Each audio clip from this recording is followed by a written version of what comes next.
May archive. Gold.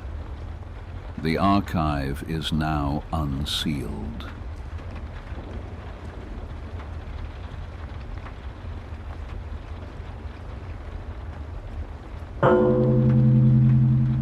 Tonight, we are auditing the very foundation of our reality. We are auditing gravity. Close your eyes. It is August 15th, 1971. A humid, heavy Sunday evening in Washington, D.C. While the rest of the world was preparing for their Monday morning shift, a quiet coup was taking place in the Oval Office. Richard Nixon sat before the cameras, his face tight, his eyes betraying nothing.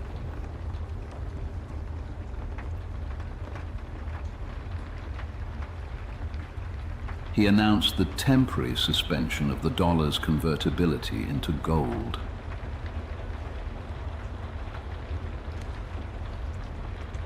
In the world of auditing, there is no such thing as temporary. There are only permanent shifts in the ledger. That night, the anchor of human civilization was cut. For 5,000 years, money had a soul because it had a body. It was heavy. It was a physical burden. If you held a gold coin, you held a piece of the sun. You held the labor of 1,000 men, the heat of the forge, and the cold reality of the earth.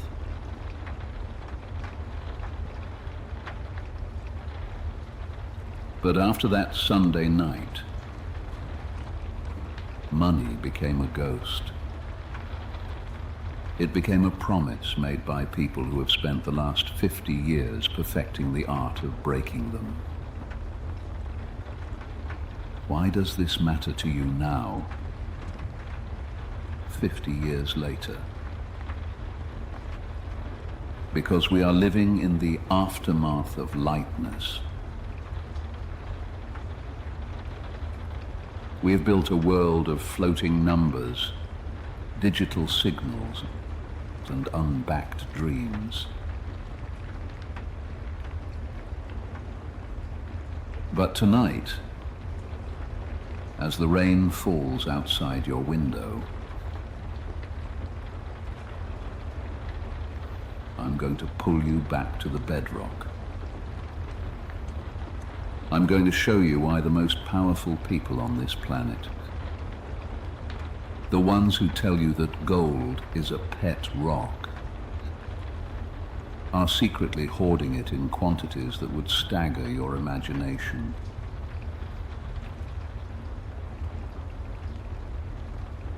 If you can feel the vertigo of the modern world, if you can feel the ground shifting beneath your feet, then you are ready for the audit. This is not a request for attention. It is an invitation to join the 1% who refuse to be blinded by the digital glare. Secure your place in the vault before the doors lock for good. The records here are permanent.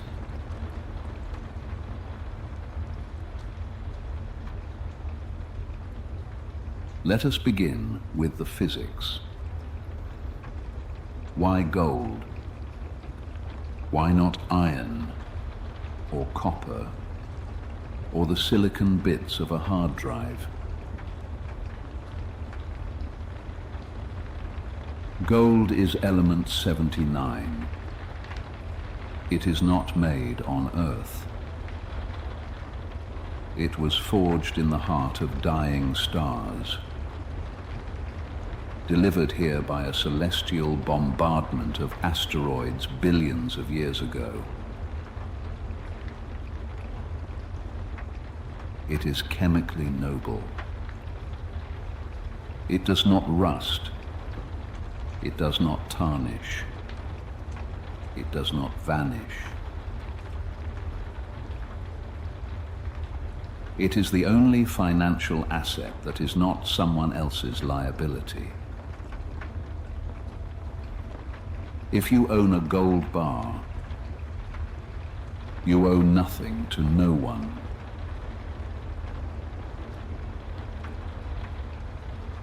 It is the ultimate expression of freedom. And that is exactly why the architects of the New World want you to forget it exists.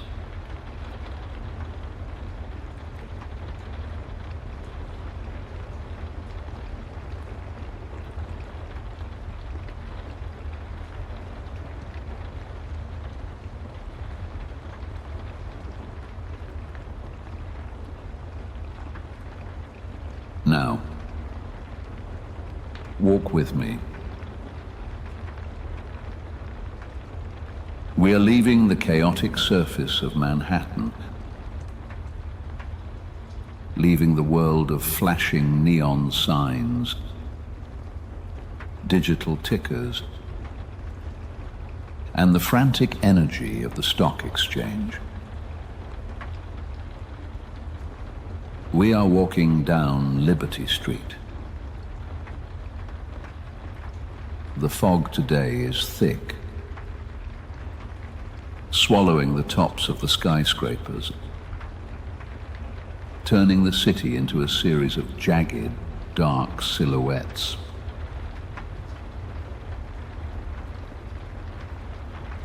We approach a building that doesn't belong in a modern city. It looks like a Florentine fortress,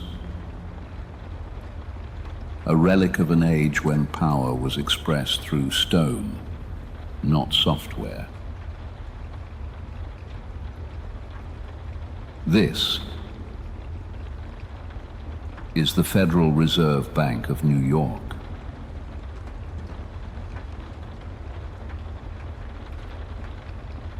We pass through the iron gates,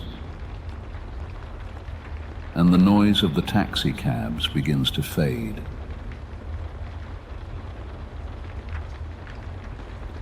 We are going down. Not just one floor, but 5 levels below the pavement.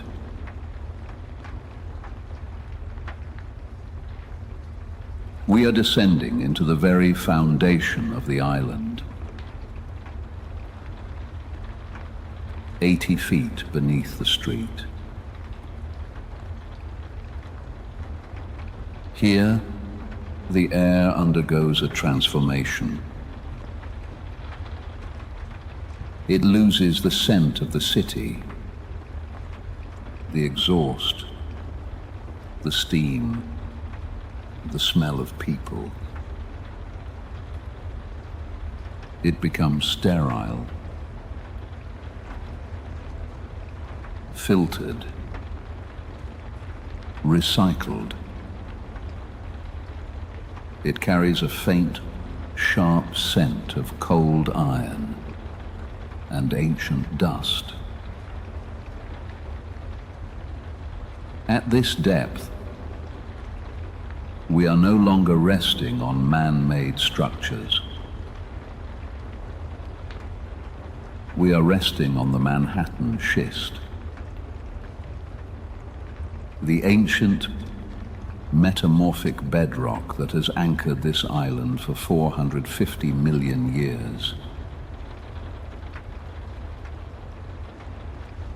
It is the only material on Earth dense enough to support the sheer, crushing mass of what lies ahead.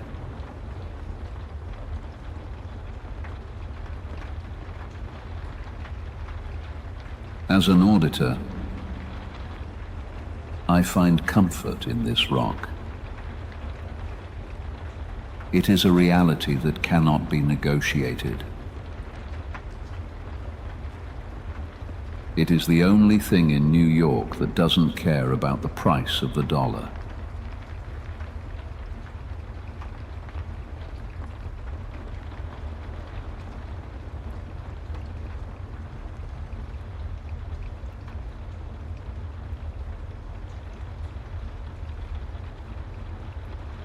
We stand now before the entrance. It is a masterpiece of security and engineering. This is not a door you would recognize. There is no keyhole, no handle, no digital scanner. It is a massive steel cylinder, 9 feet tall, weighing 90 tons. It is set into a frame of steel and concrete that weighs another 140 tons.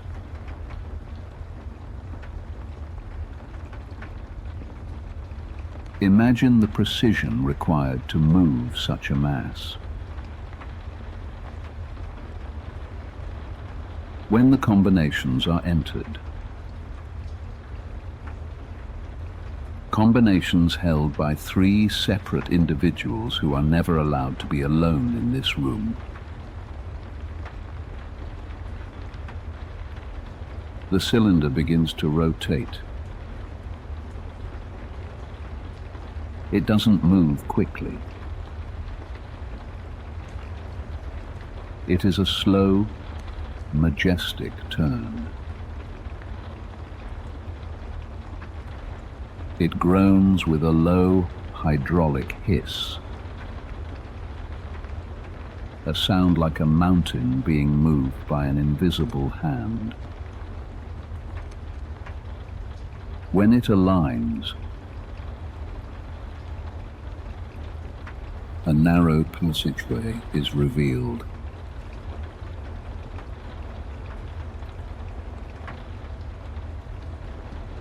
As we step through,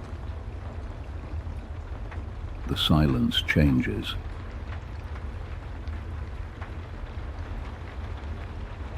It becomes absolute.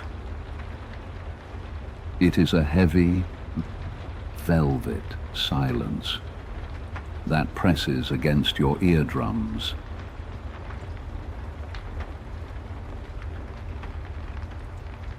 We are inside the main vault.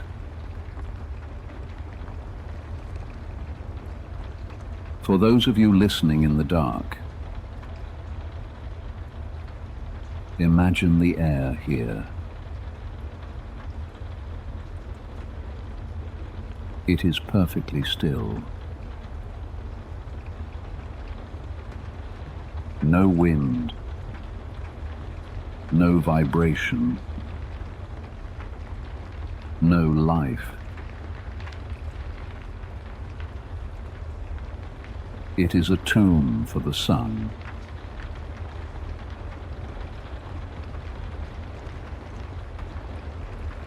There are no wide open spaces here. It is a labyrinth. 122 cages made of blue painted steel. Each cage is a cell. And inside each cell the wealth of empires is stacked like common bricks.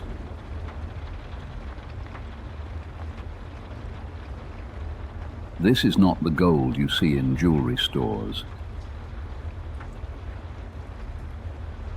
This is the raw, primal element.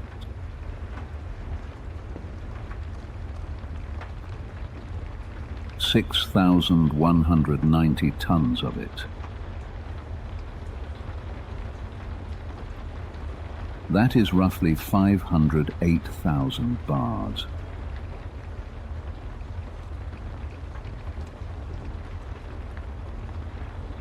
If you were to stack them one on top of another, they would reach into the stratosphere.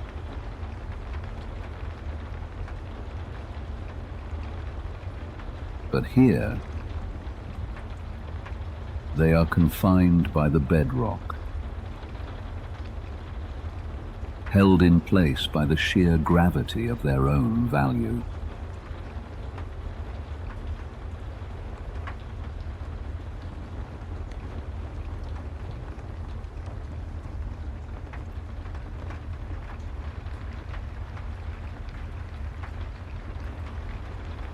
Let us stop at cage 42.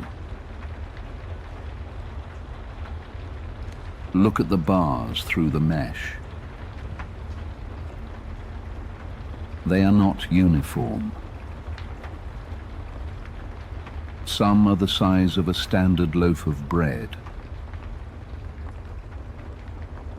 while others are slightly tapered, like a pyramid with its top cut off. Each one weighs approximately 400 troy ounces, nearly 28 pounds.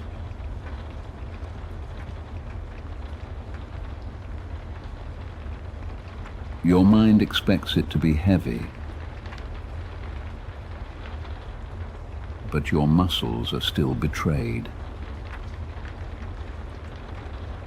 Gold is nearly twice as dense as lead.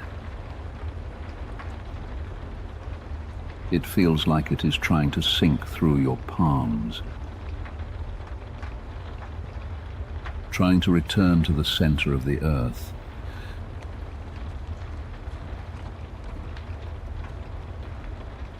This is the weight of reality.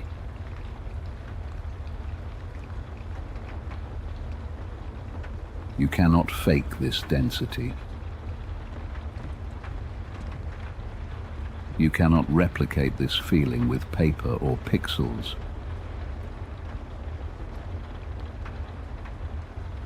Notice the surfaces. Some bars are bright, aggressive yellow. The new money of the 21st century, refined to 99.9% purity.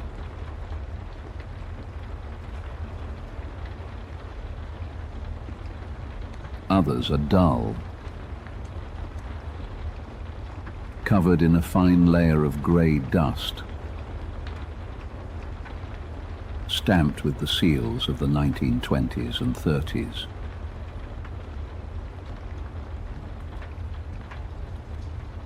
You see the Nazi eagle on some, confiscated during the chaos of the 1940s. You see the British crown, the Russian double eagle, the stamps of refineries in South Africa, and Australia that closed their doors a century ago.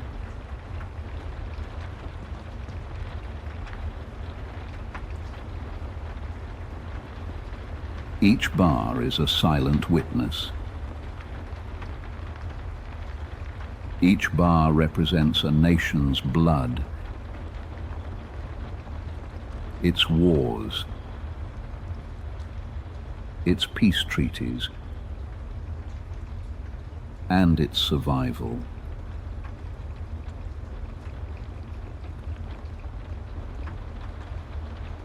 These are not just assets. They are the physical records of human history.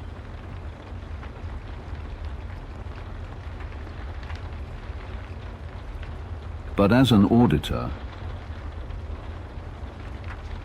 I look past the history. I look at the stamps. I look at the serial numbers.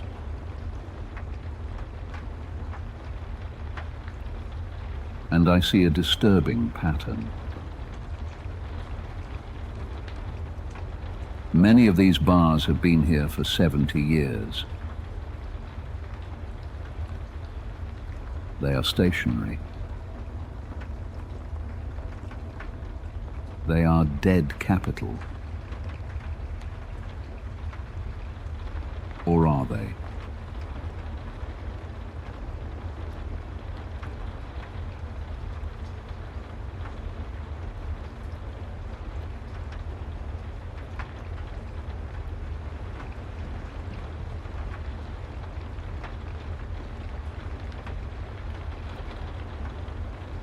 Here is where the audit turns cold. As we walk past the blue cages, I want you to look at the ledgers hanging from the gates.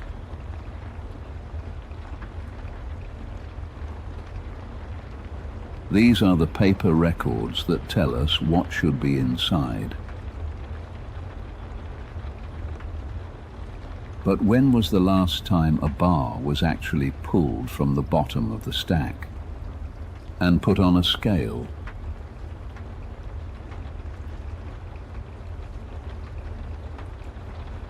(1953). That was the last time the United States conducted a full, transparent, physical audit of these vaults. For over 7 decades, we have been told to trust the ledger. But in my profession,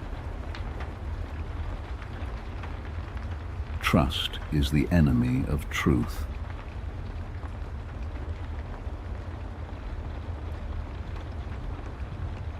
Consider the shadow market.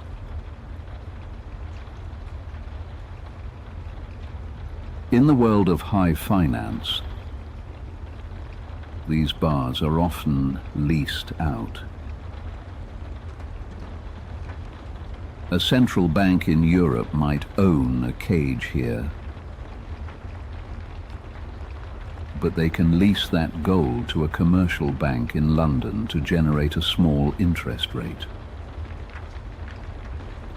That bank then sells a paper claim to that gold to an investor in Singapore.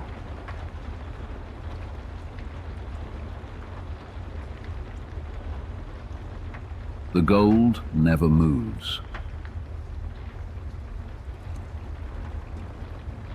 It stays in the blue cage,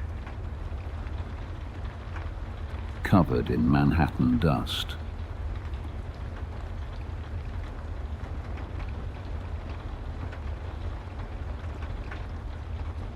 But who truly owns it? On the global ledger, 3 different entities might claim that same bar of gold.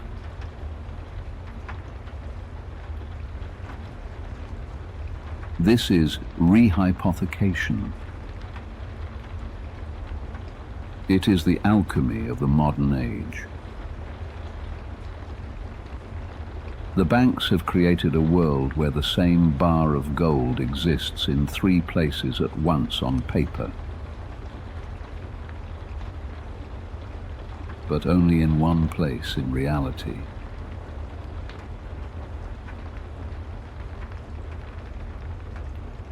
In the silence of the vault, the question haunts us.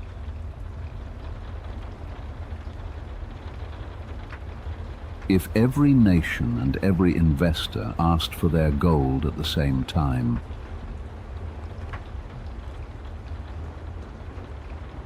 how many of these cages would be empty?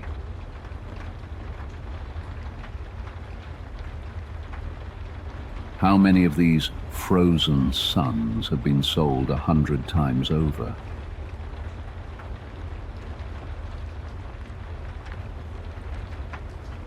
If the bedrock of Manhattan is supporting nothing but empty air and paper promises, then the final settlement is coming.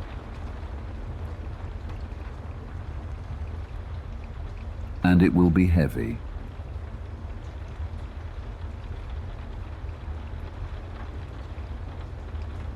We are leaving the physical vault now,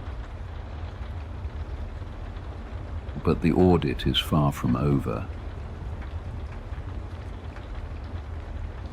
As we ascend back to the surface, prepare yourself. In the next phase, we will track the shadow bars, the ones that have already vanished into the digital grid. Stay anchored. The ledger is still open.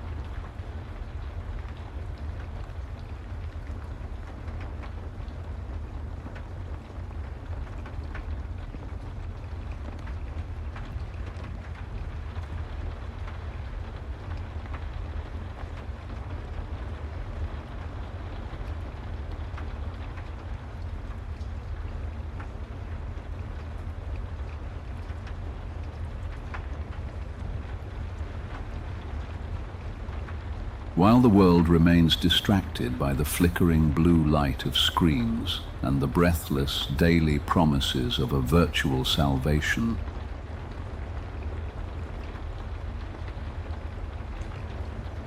a much older,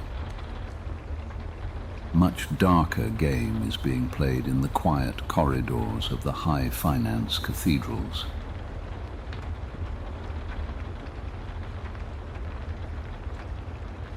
The architects of our reality are performing what I call a reverse alchemy.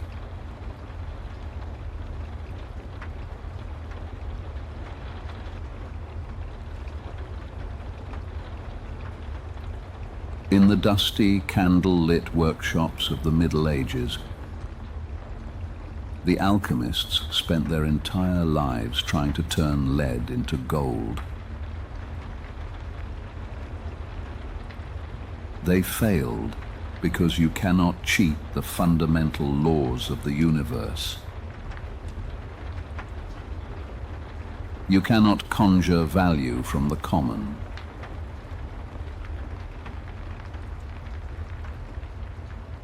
But today's financial alchemists, the ones in silk ties and glass towers,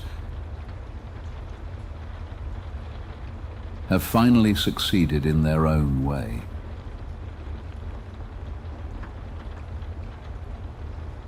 They haven't turned lead into gold. They have done something far more dangerous.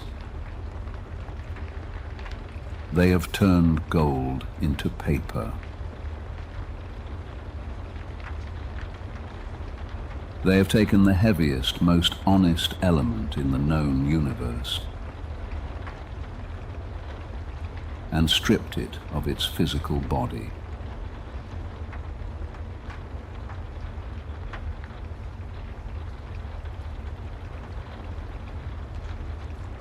They have successfully convinced the collective mind that the shadow of an object is the same as the object itself. They want you to believe that a digital pulse on your device, or a ledger entry in a distant server, is the same as the cold, dense bar we touched earlier in the dark of the vault.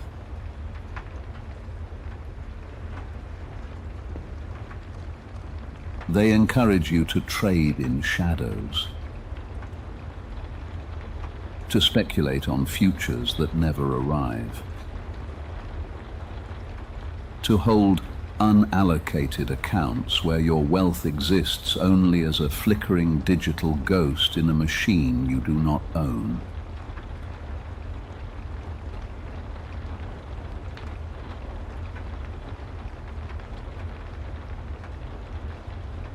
Speaking truthfully, paper gold is a masterpiece of deception. It is the art of selling the same sunset to 1,000 different people, all of whom believe they are the sole witness. For every one single ounce of physical, tangible gold sitting in a secure vault, there are estimated to be hundreds of ounces of paper claims circulating in the global market like restless spirits.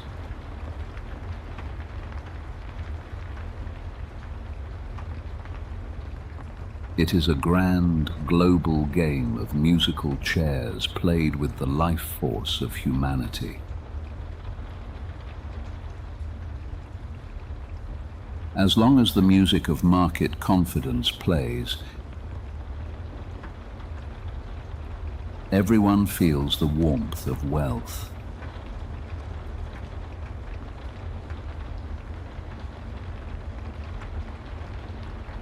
But the music is a recording, and the power grid is fragile.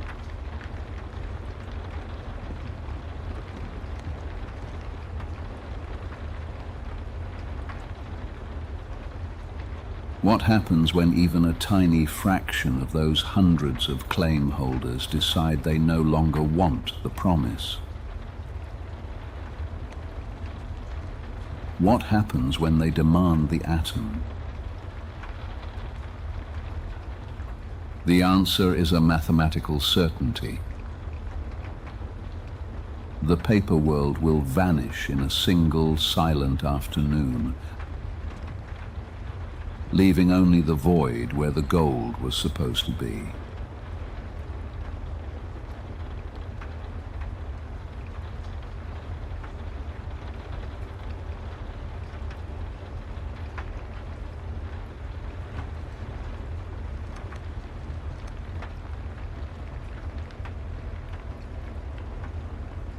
To understand why the vaults are being emptied today,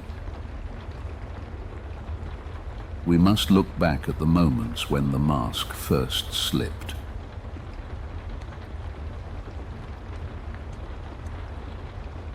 History is not a line. It is a series of recurring echoes.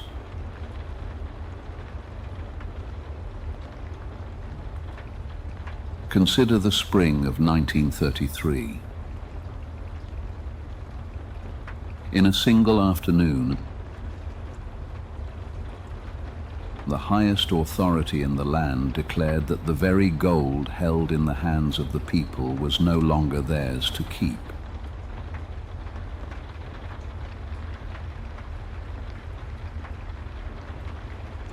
It was the first modern audit of confiscation.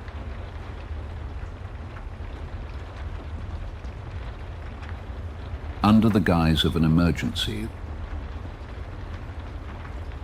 the physical atom was criminalized.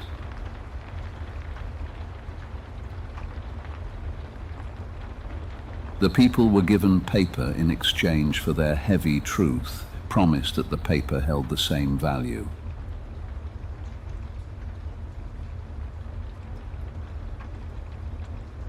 But the paper was a leash.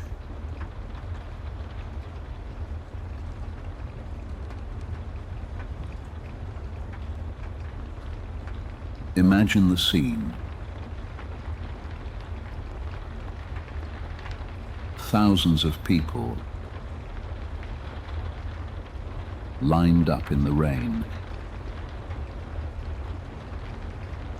handing over the only thing that gave them true sovereignty in exchange for a printed promise.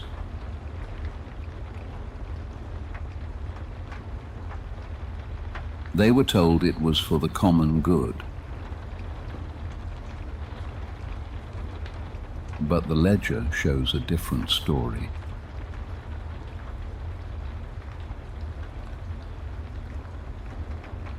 Once the physical metal was locked behind the steel doors of the central cathedrals, the multiplication began. They began to issue more claims than there were atoms.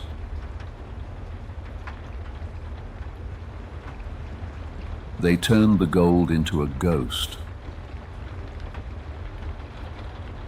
a phantom that could be in 100 places at once.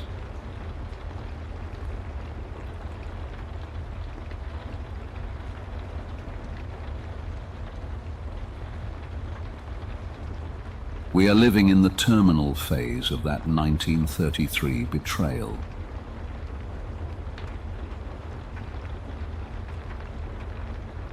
Today, they don't need to knock on your door to take your gold.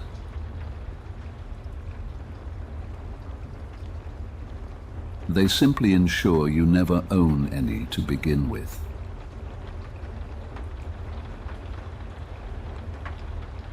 They keep you in the lane of digital promises, while they quietly settle the debts of history with the real weight of the metal.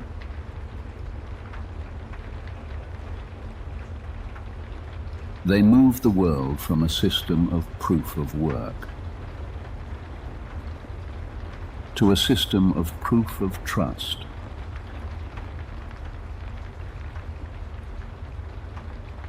Knowing full well that they were the ones who would eventually break that trust.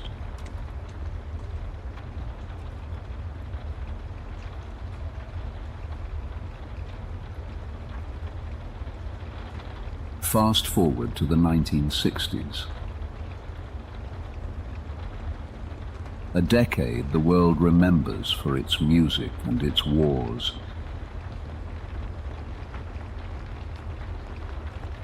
But which the auditors remember for the London gold pool.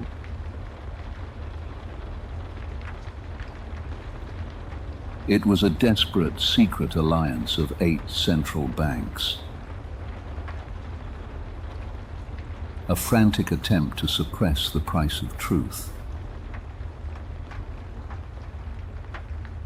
They threw their physical gold into the furnace of the market, trying to convince the world that the paper was still as good as gold. They bled their reserves white to maintain the illusion. They spent years trying to gravity. Proof a lie.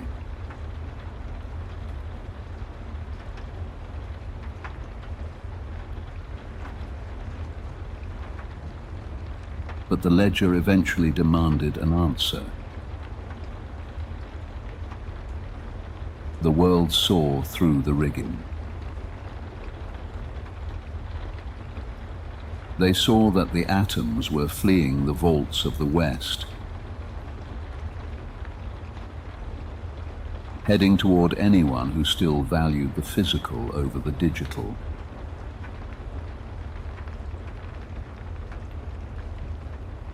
The pool collapsed not because of a lack of will, but because of a lack of metal.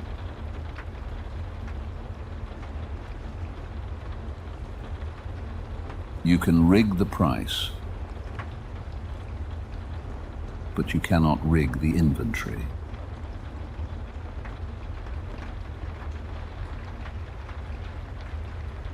When the physical bars ran thin, the system fractured.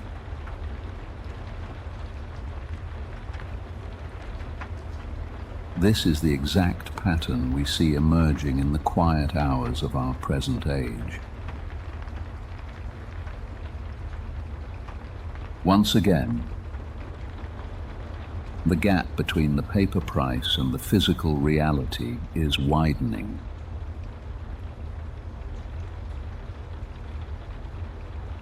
Once again, the invisible hands are trying to hold down the lid of a boiling cauldron.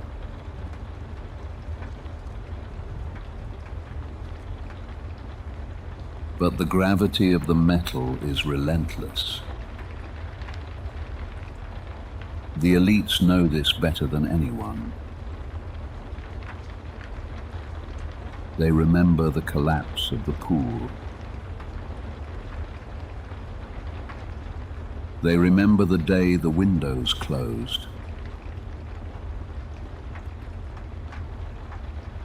That is why they are not selling their gold to save the system this time. They are hoarding it to survive the system's end. They are no longer the protectors of the currency. They are the survivors of its coming evaporation.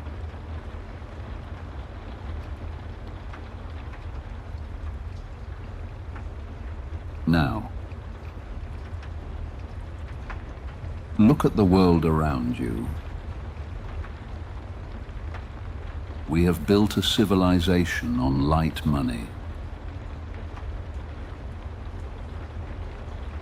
We have replaced the clink of the coin with the silent vibration of a notification.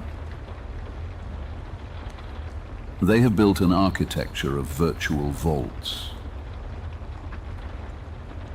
ETFs, digital credits, unallocated accounts, where the gold is held for you by the very institutions that profit from its absence. They tell you it is for your safety. They tell you it is for liquidity.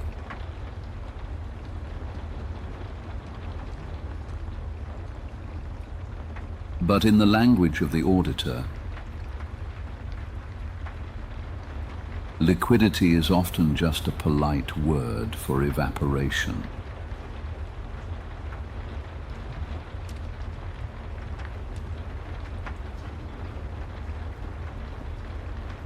If you own a paper claim to gold, you do not own gold. You own a contract with a counterparty who hopes you never ask for it.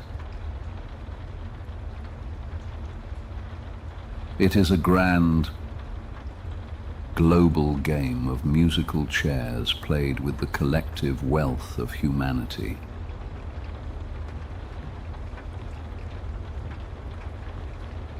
For every real bar of gold,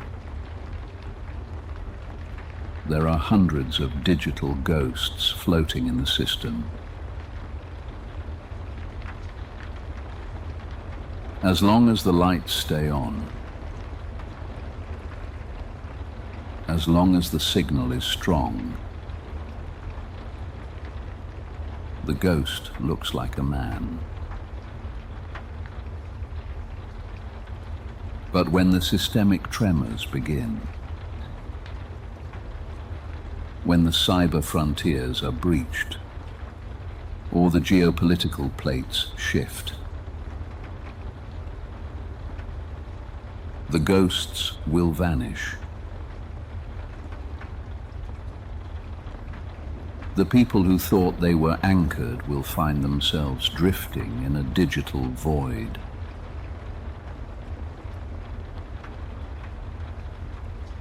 They will reach for the weight of their savings and find only the static of a disconnected network.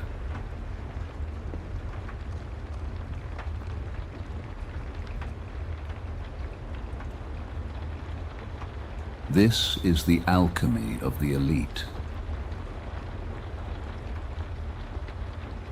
They keep the heavy atoms for their sovereignty, and they give the light bits to the masses for their consumption. They are moving the physical wealth of the world from the west to the east, from the light to the dark, from the many to the few.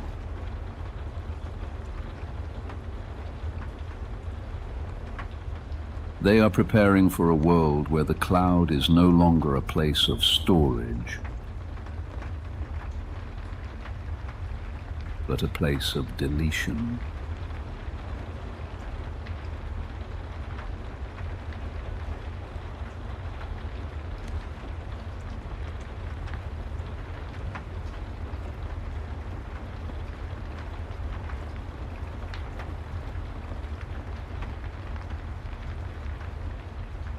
But here is the detail that should keep you awake as the rain falls against the glass. The people running the game, the very architects who built this labyrinth of paper, are the ones quietly, systematically exiting through the back door.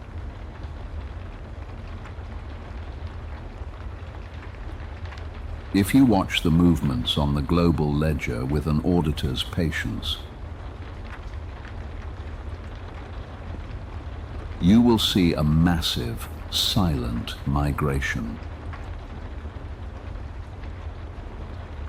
A great repatriation.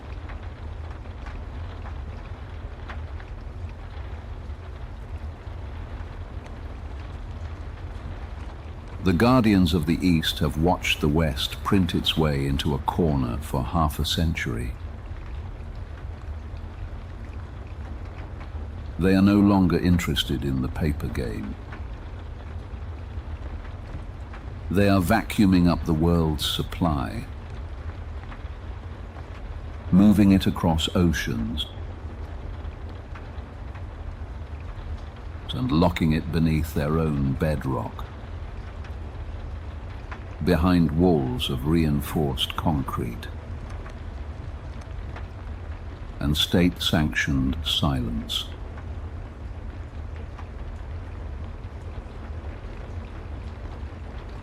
They are de-dollarizing the future in a favor of the yellow metal. They are moving away from light money, the money that can be frozen by a bureaucrat, cancelled by an algorithm, or deleted by a single keystroke.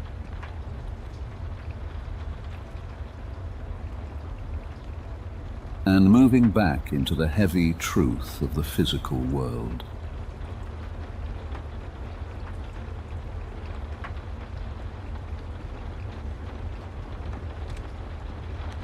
Consider the irony for a moment as you listen to the quiet hours of the night. The very institutions that call gold a barbarous relic in their public speeches are the ones building the largest, most secure vaults in human history.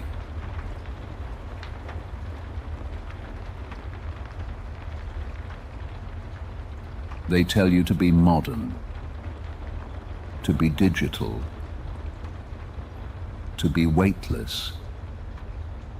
Yet they are buying the Earth's most ancient metal by the hundreds of tons. They are not buying an investment.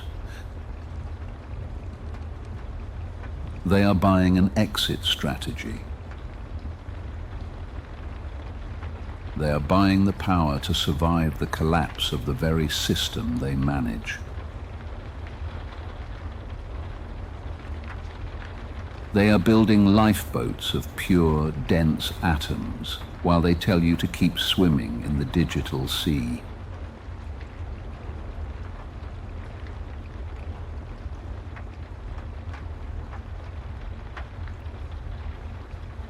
They know that in the coming era of systemic fragility,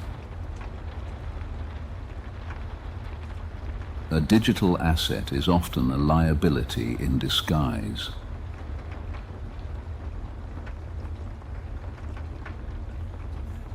In a world where a line of code can be erased in a millisecond,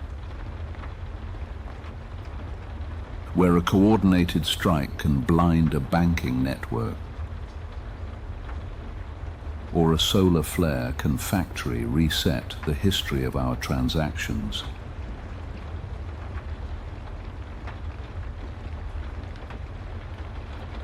what remains?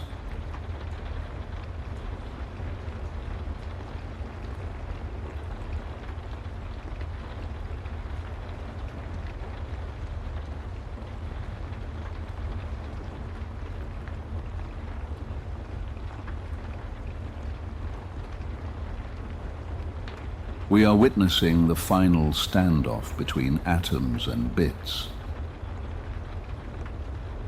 The elites are not betting on the digital future they sold to you.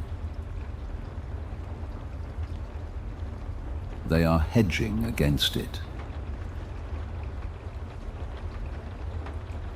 While they encourage the masses to embrace a cashless society, to trust in the cloud, and to live in a world where you own nothing and possess no physical records.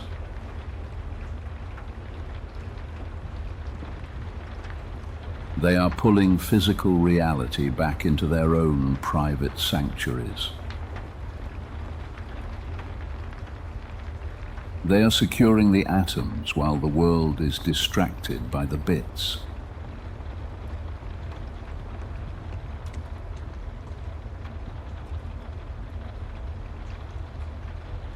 Think of the silence of a vault. A true vault is not just a room. It is a fortress against time itself. Inside, the gold doesn't care about the internet. It doesn't care about the shifting winds of political ideology. It simply sits, exerting its gravity. It is the only asset that does not require a functioning power grid to maintain its value.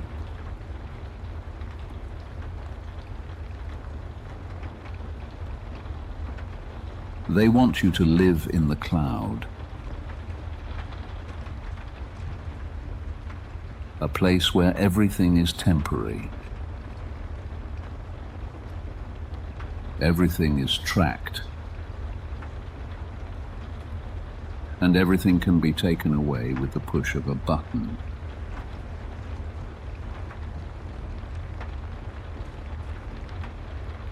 But they live in the basement. They live in the deep vaults where the laws of physics still apply. They understand that sovereignty is not a digital certificate. It is not a line on a spreadsheet.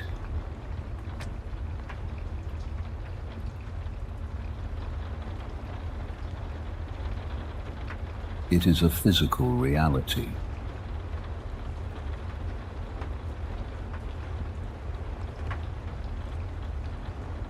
The weight of gold is the weight of a person who cannot be cancelled by a remote server. It is the weight of a nation that cannot be erased from the ledger of history.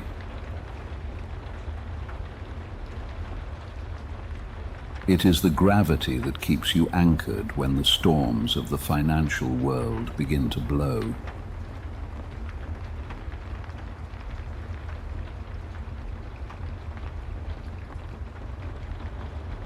when the digital lights eventually go out. And history tells us they always do. The only person left with true power is the one who holds the atom. They have sold you a world of light, but they have kept the world of weight for themselves.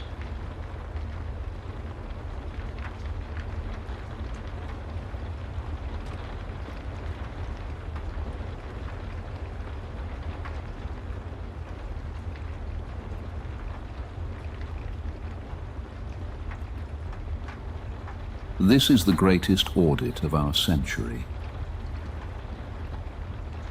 and the results are being hidden in plain sight.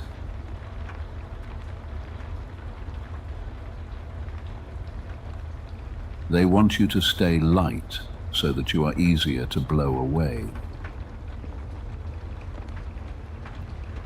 They want you to stay in the paper lane where you can be managed, tracked, diluted, and ultimately deleted.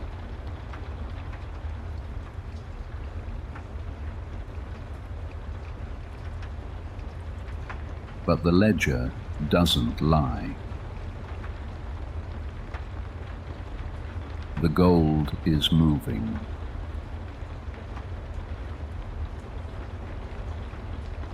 It is moving from the hands of the many into the vaults of the few.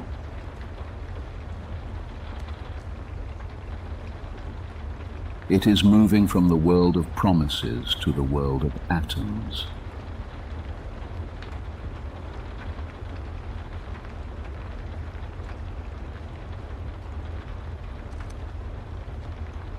The era of paper is thinning. It is becoming transparent, and we can finally see the machinery behind it.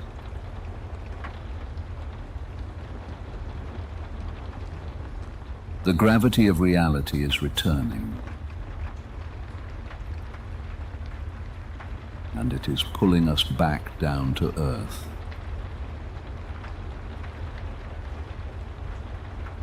Every nation that is currently buying physical gold is effectively performing a vote of no confidence in the digital future.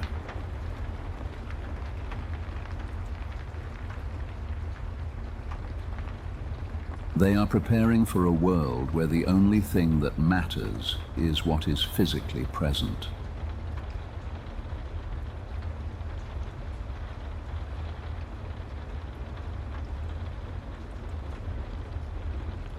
As the rain continues to fall, feel the weight of this silence.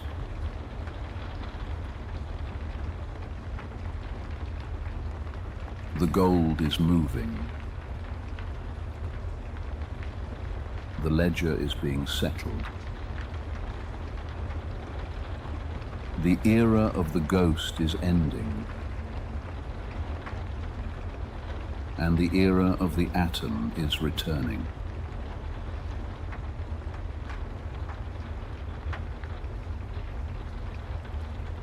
You are no longer just a spectator. You have seen the audit. You understand why the elites are quiet.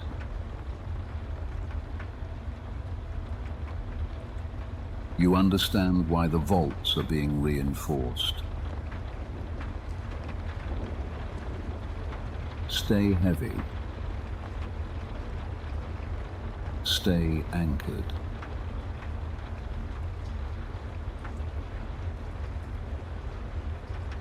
Because when the lights finally go out, the only thing that will matter is what you can still hold in your hand.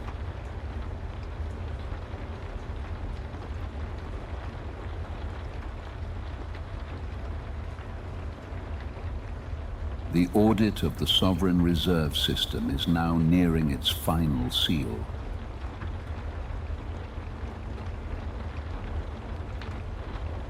The truth is heavy. Sleep well, if you can, knowing the weight of the world is shifting beneath your feet.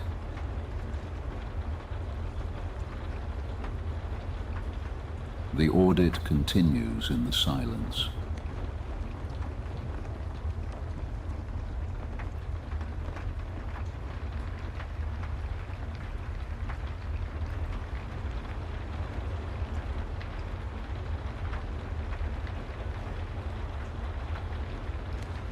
We are approaching the final moments of tonight's entry. The vault doors are closing. The lights in the corridors of 33 Liberty Street are flickering out. And the bedrock of Manhattan is once again left in total heavy silence.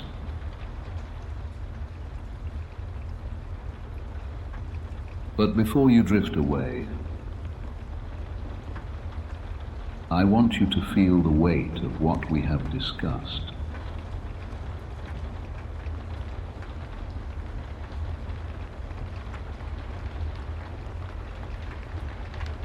Gold is more than just a chemical element. It is more than a hedge against inflation or a relic of central banking history.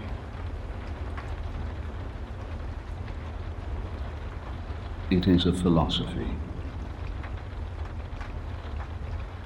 It is a fundamental belief that for something to be truly valuable, it must be difficult. It must be rare. It must demand a sacrifice of energy and time that cannot be faked or duplicated. In a world that has fallen in love with the easy lie,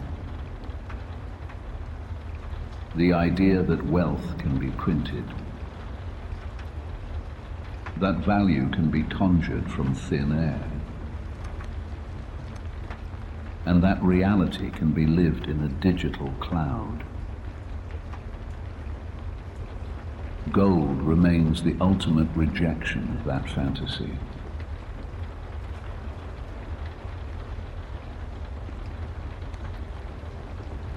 As you drift towards sleep, I want you to perform a private audit of your own life. Open your own ledger in your mind. How much of your security is built on paper? How much of your peace of mind is dependent on a digital system that refuses to be audited? We have become a civilization of the light,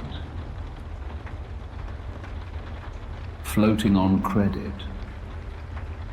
drifting on promises, and untethered from the atoms that once anchored us.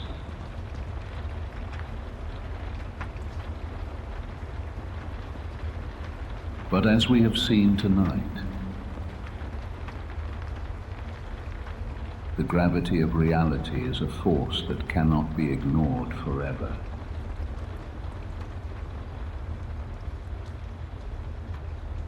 Choosing to acknowledge the weight of gold,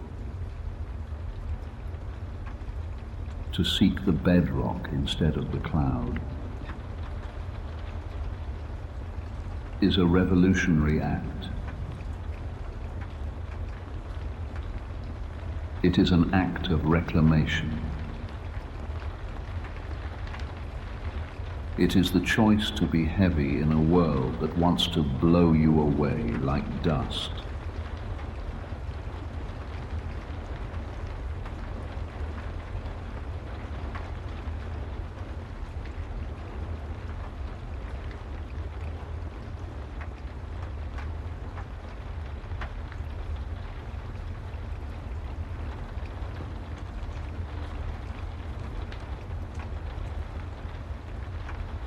In our next session, we will descend even further into the darkness. We will investigate the terrifying reality of tungsten-filled gold. Bars that look like reality on the surface but are hollow at the core. We will unseal the secret leasing programs that have quietly drained the vaults of the West, leaving behind nothing but paper receipts in empty cages.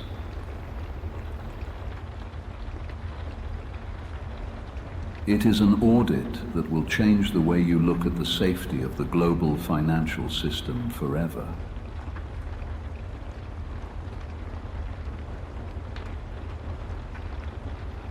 For those listening across the platforms, whether you are walking through the rain-slicked streets of a late-night city or resting in the quiet sanctuary of your home, remember this: the audit never sleeps. Truth does not require your belief to exist, but it does require your attention to be found. Keep your connection to these records secure.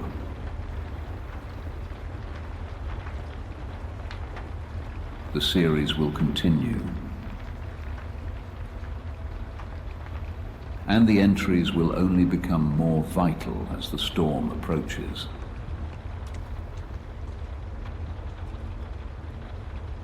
The truth is heavy, but weight is what keeps you anchored when the winds of the Great Reset begin to howl.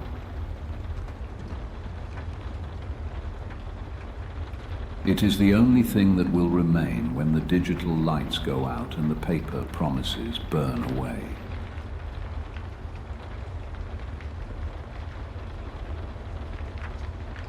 Entry number 4 of the Black Ledger is now officially sealed. The record is closed for tonight, but the implications remain open in your mind.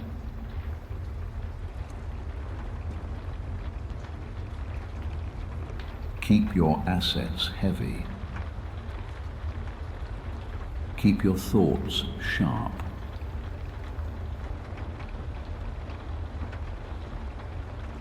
And for now,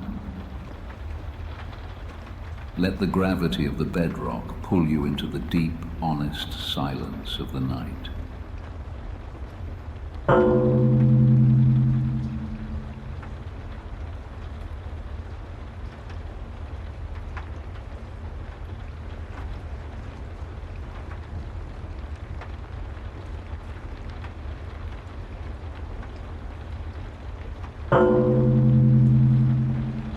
Tonight, we are not auditing gold. We are auditing its price. Leave the vault door open. Let the light from those physical bars spill out behind you. But do not look back. Tonight, the weight we felt in the last entry, it doesn't exist here. We are moving from the world of atoms to the world of ghosts.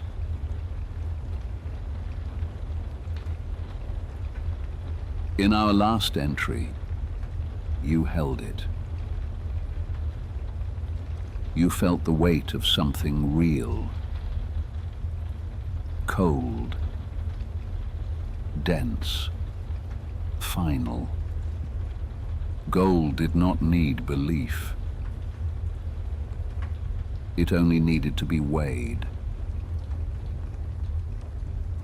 It was the final settlement of human effort. But tonight, I want you to look somewhere else. Turn away from the vault. Look at the screen on my desk. Look at that moving line. Green, red, flickering. A jagged pulse cutting through the darkness of the room. The world calls this the price of gold.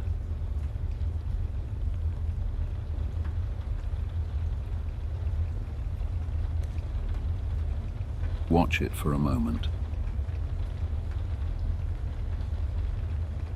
Up 3 cents, down 2. It looks so frantic, like a trapped animal trying to find a way out of the glass. But notice the silence in the vault behind you. Nothing there moved. Not a single atom shifted. So, what exactly is that line measuring?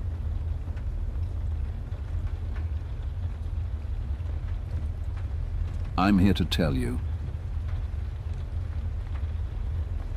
That line is not discovery. It is construction.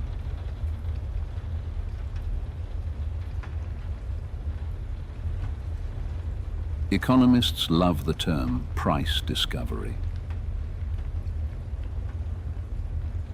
They want you to believe the market is a grand, democratic conversation where supply and demand meet in the light of day.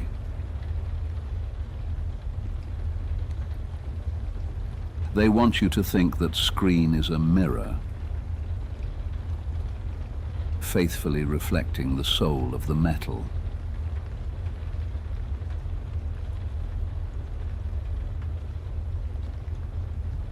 But mirrors can be tilted.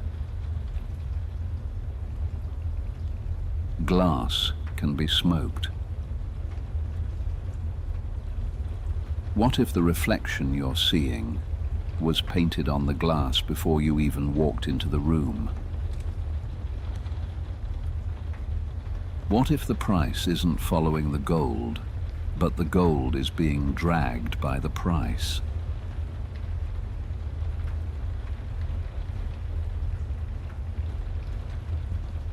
What you are seeing on that flickering monitor is not the value of gold. It is the management of perception. It is a carefully calibrated signal sent to your brain to tell you what to believe about reality.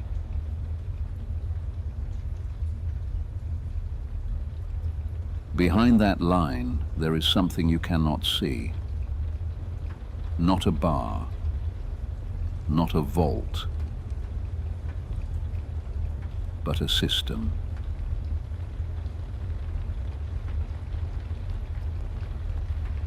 Take a breath.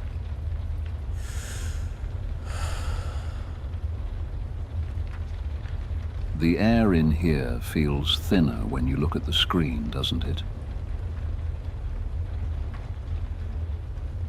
That's because there's no oxygen in a digital promise. It's clean. It's sterile. It's infinite. And that is its greatest weapon.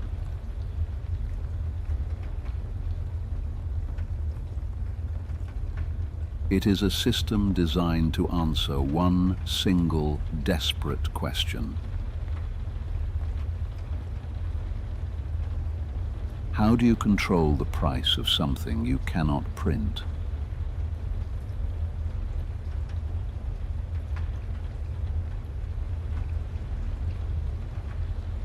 If you cannot manifest the metal out of thin air, You must manifest the idea of the metal.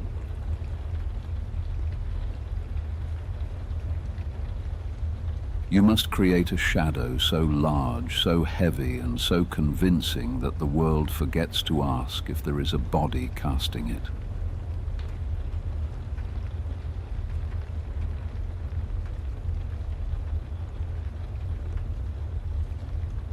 The rain is steady now. It's washing the dust off the windows, but it can't clear the screen.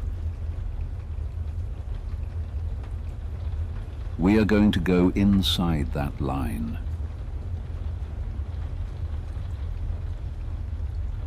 We are going to find the point where the metal ends and the lie begins.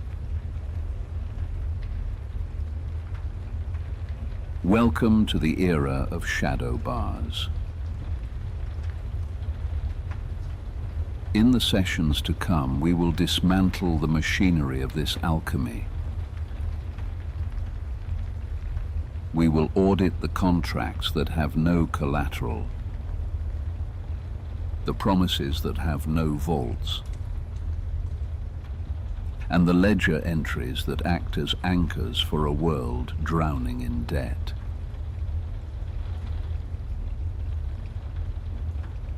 Stay with me. Don't look for the light. The audit of the false signal starts now.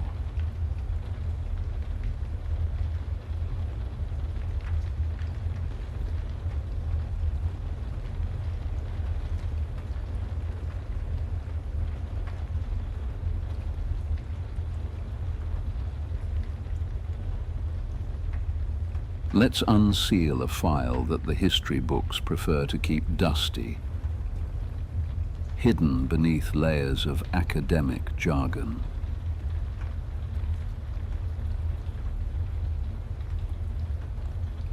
We're going back to 1961.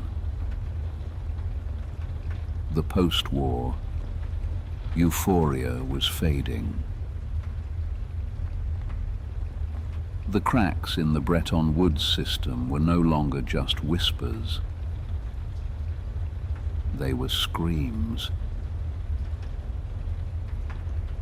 The US dollar, the self-proclaimed king, was in trouble. It was anchored to gold at $35 an ounce. But America had printed too many promises and held too little reality.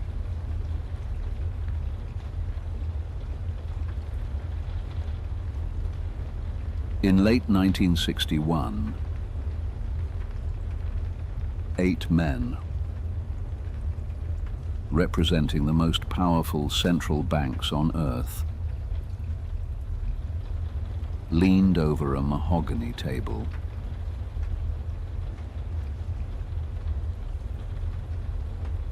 They signed a pact of intervention.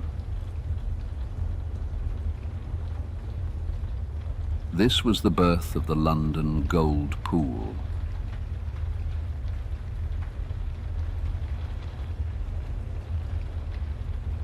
Imagine the room. The air is thick with the smell of expensive tobacco and old vellum. Not a single camera was allowed inside. These men weren't elected, but they were deciding the fate of your labor.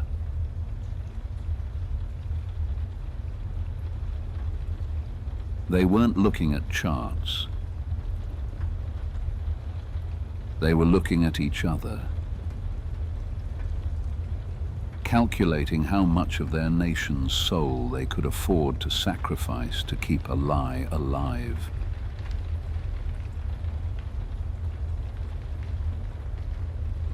In that silence,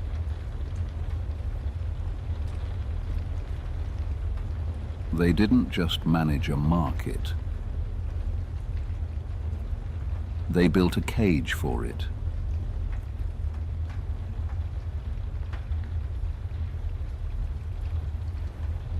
It was a hidden fortification. The US and its allies committed their citizens' wealth to a shared reserve. Why? Because the dollar's survival depended on it. They were there to hunt gold down whenever it dared to rise against the paper king.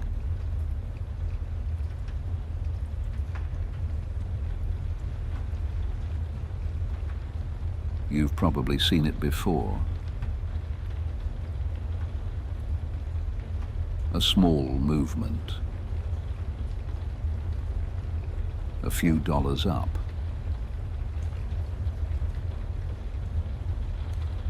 But in 1961, that small movement was a declaration of war.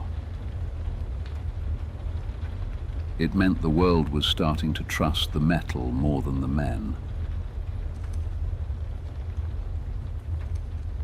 So they sat in the shadows and they waited. They were the first architects of the artificial ceiling. The weight was real back then, but the intent was already a shadow.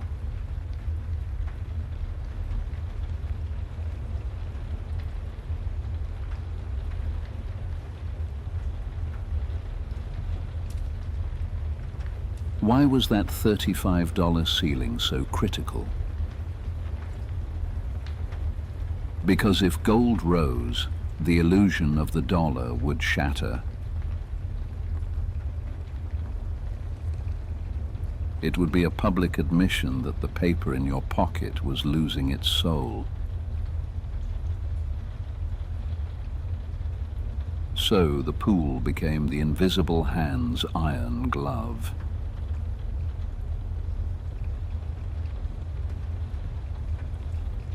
Every time gold dared to breathe, the pool acted with surgical coldness. They developed a tactic called the coordinated hammer. The moment the price hit $35.2, the trigger point, the order was given: execute.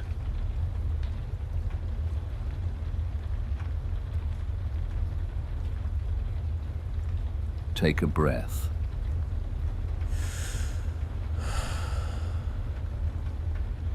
Feel the stillness.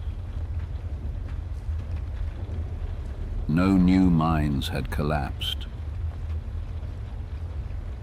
No ships had sunk. The world didn't suddenly have more gold.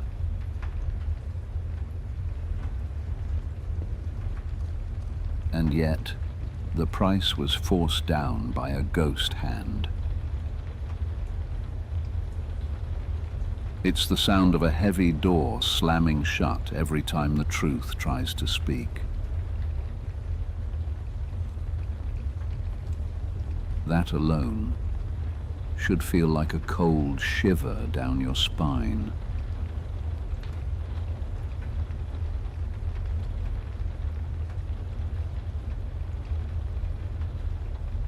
They didn't sell gold because they had too much.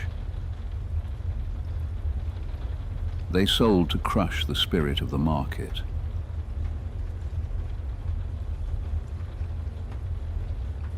Imagine the scene at the Bank of England's gold room. Frantic cables from New York.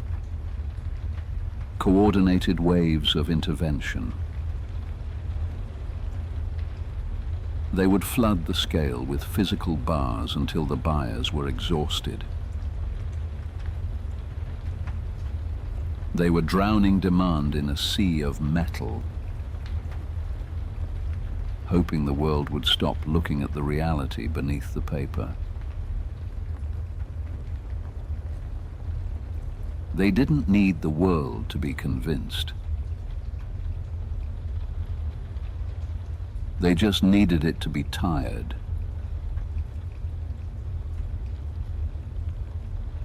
If you make it hard enough to buy the truth, most people will settle for the convenient lie. Markets don't run on facts. They run on participation. As long as you keep playing their game, the cage stays locked.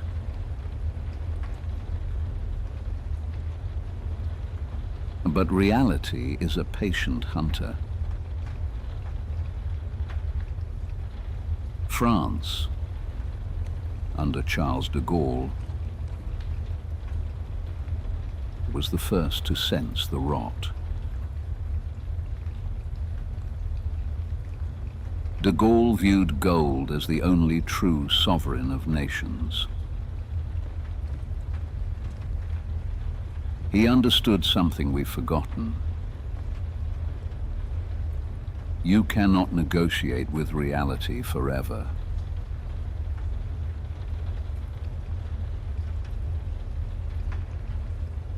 In 1965, he declared war on paper. France began converting its dollar holdings into gold, month after month. They sent naval ships to New York to collect their physical bars, hauling the weight back to the vaults of Paris.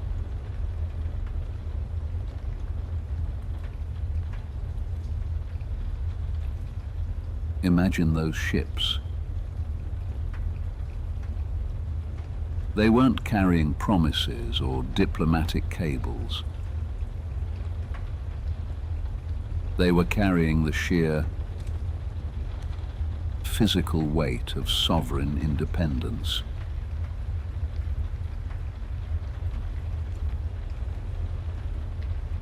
Can you hear the heavy chains of the cranes?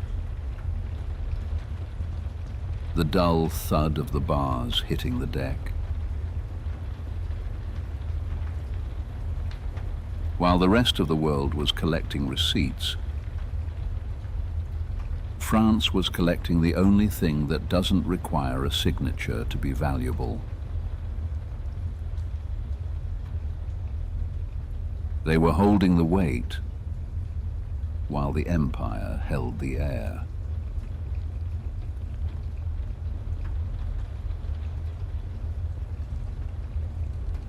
When France quietly withdrew from the pool in 1967, the invisible hand lost its fingers. The other members watched their own vaults bleed to save an American promise they no longer believed in. The hunters had become the hunted.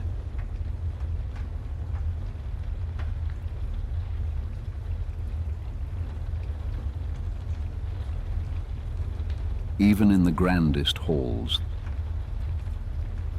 the floor starts to creak before it fails.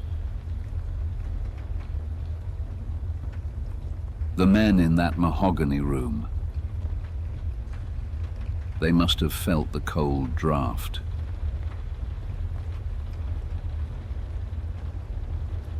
You can only push against the truth for so long before it pushes back.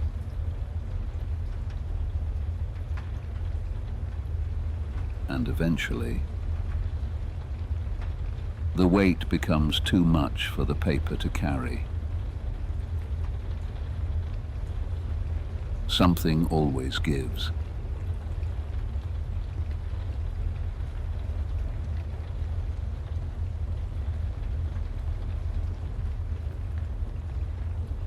March 1968.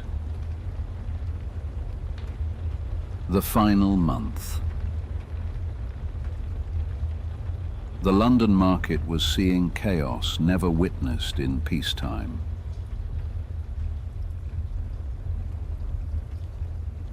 Ordinary citizens were lining up with paper,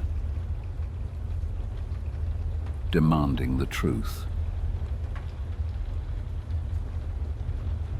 Between March 8th and March 14th, the pool dumped nearly 1,000 tons of gold, vanished in a single week.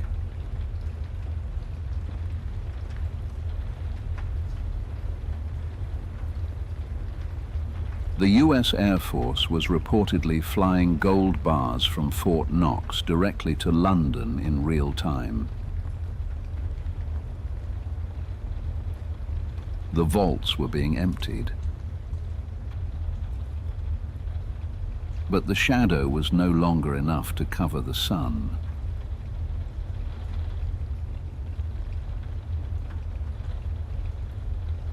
There's a specific kind of silence that happens right before a crash. It's not peace. It's hesitation.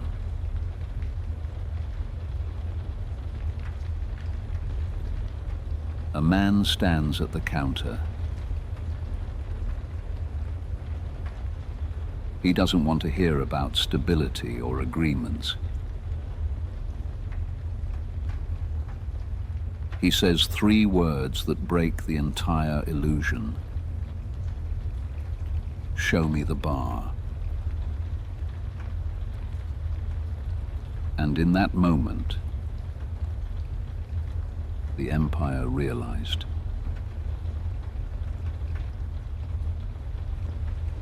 They had run out of metal to throw at the question.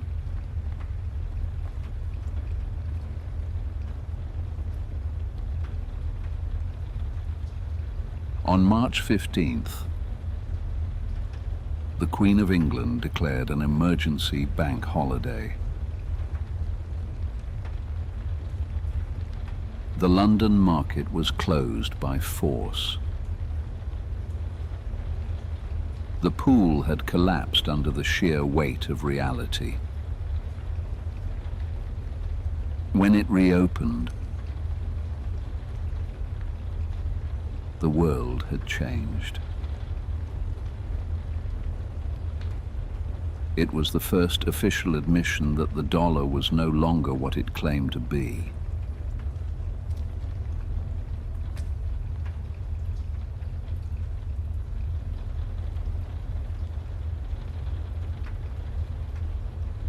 The London gold pool died in 1968.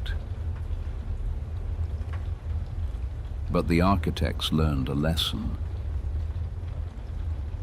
They realized that using physical bars was too expensive. It was too visible. When you run out of gold,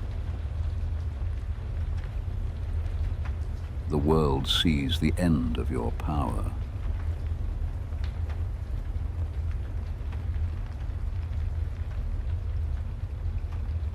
They needed a version of gold that didn't require a vault. They needed a gold that could be printed as easily as the dollar itself.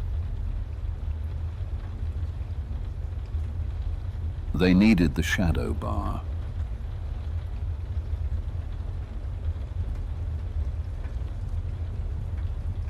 The rain outside my window hasn't stopped. It's the same rain that fell on London in 1968. The room is the same. The ledger is the same.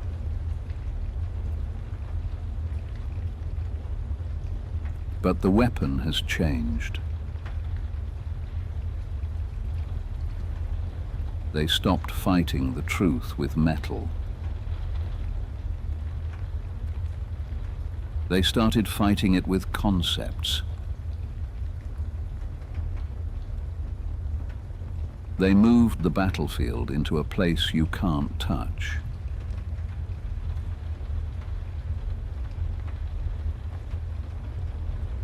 "1968 wasn't the end of manipulation. It was the day the game moved from the streets into the invisible architecture of the paper markets.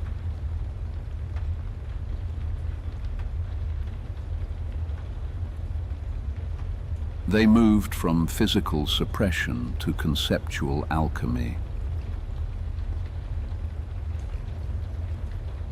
The era of paper gold was born as a survival strategy for a system that had run out of real gold but refused to give up real power.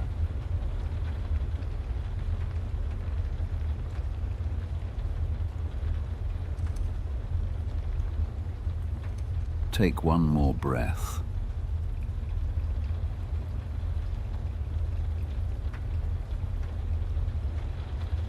The shadow didn't disappear.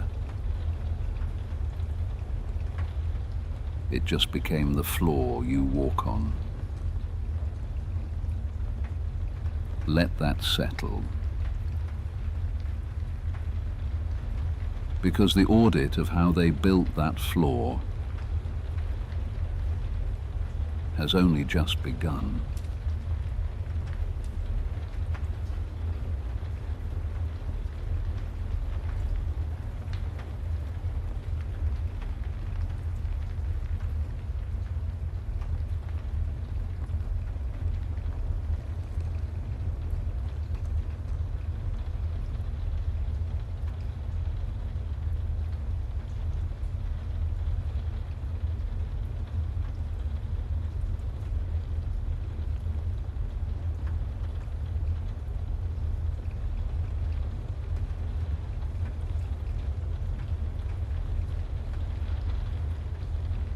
(1968).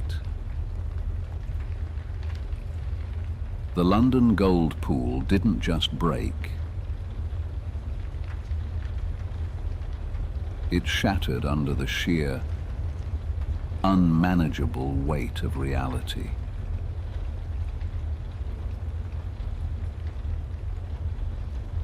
The architects learned a humiliating lesson that year.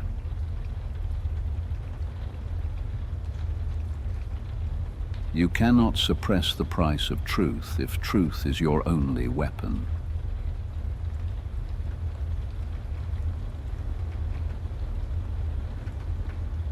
Every 400-ounce bar they threw into the market to keep the price at $35 was a piece of their foundation they could never get back.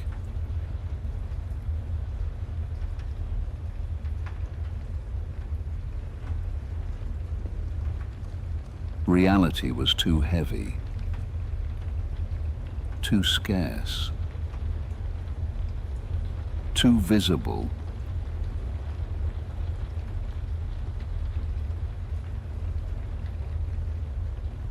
Just stay with that for a second.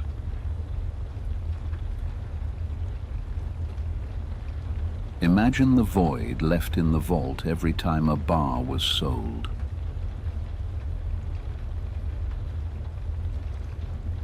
A physical hole in the world's reserve that could not be filled with ink. They realized that in a war of attrition, atoms are their enemies. If you use the real thing to fight the market, eventually you have nothing left. That realization was the exact moment the metal died in their minds.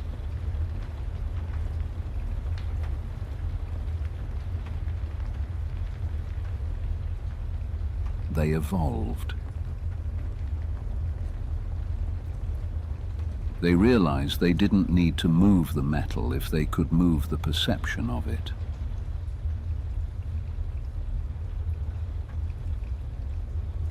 They shifted the battlefield from physical vaults into the abstract, invisible architecture of digital ledgers.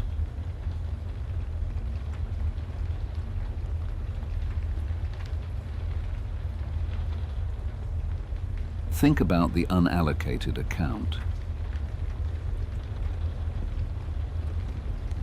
When you buy gold today, the marketing tells you that you are an owner.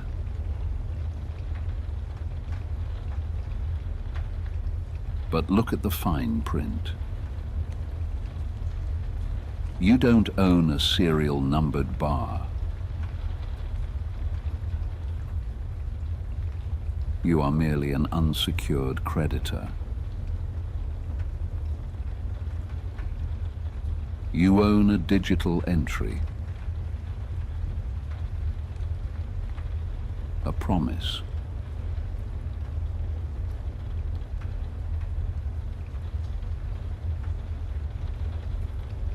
It's easier this way, isn't it?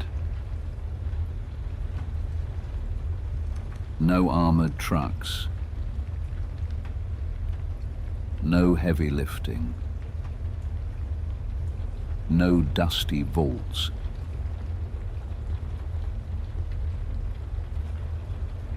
Just a clean, blinking cursor on a bank's server.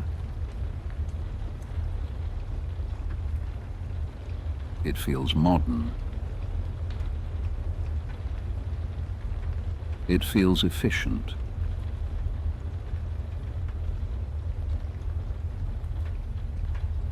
But have you noticed? A promise has no mass. You can stack 1,000,000 promises in a single room and never feel the floor creak. And that is exactly the point.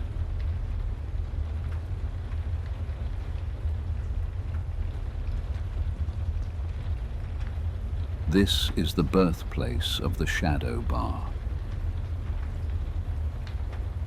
Because the gold is unallocated,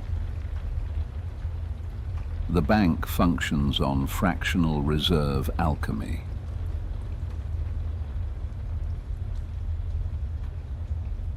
They sell the same ounce to 100 different people.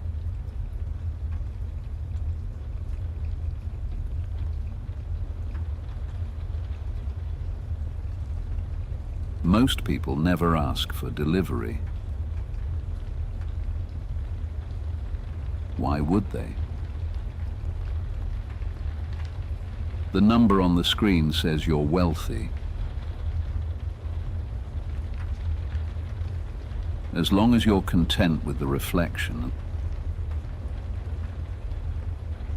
they don't need to show you the mirror.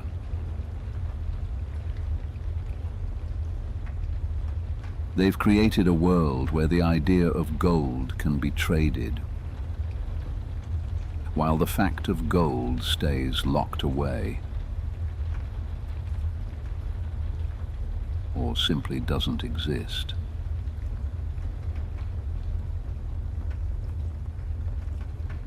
If everyone stays inside the dream, the dream becomes the reality.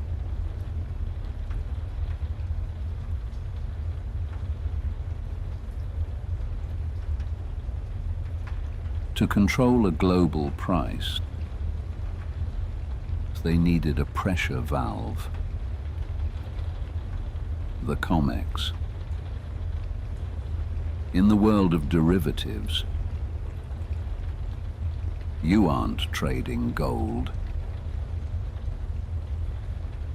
You're trading contracts, promises of a future that never arrives. This is the synthetic supply.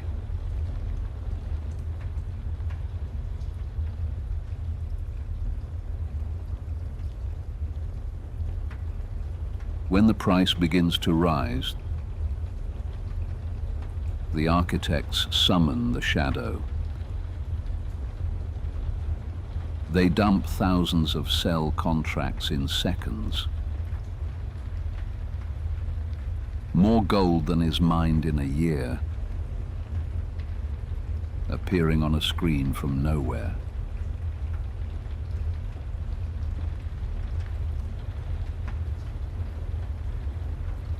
Watch the chart in your mind. A sudden, vertical drop. That's not the sound of metal hitting the floor. That's the rhythmic scratching of ghost pens rewriting the law of gravity.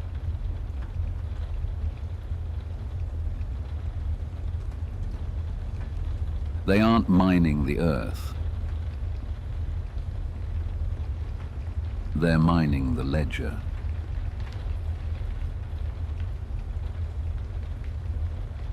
They drown the price in a flood of digital ink until the real buyers are forced to retreat.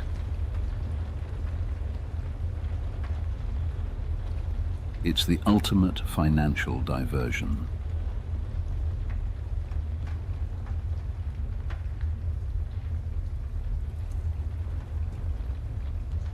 These shadow bars act as a sponge,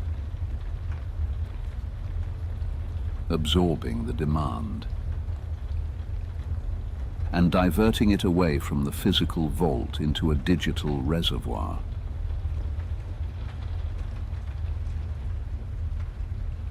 Turning a scarce, rebellious asset into an infinite, manageable distraction.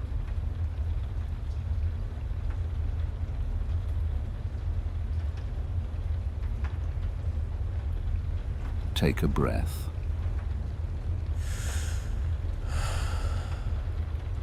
The screen is still flickering. You're still here, in the quiet of this office. But look at the world differently now. How much of what you call wealth is actually heavy? And how much of it is just a shadow cast by a flickering light?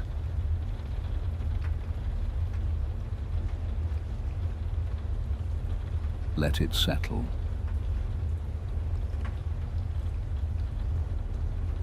The audit of the mechanism continues.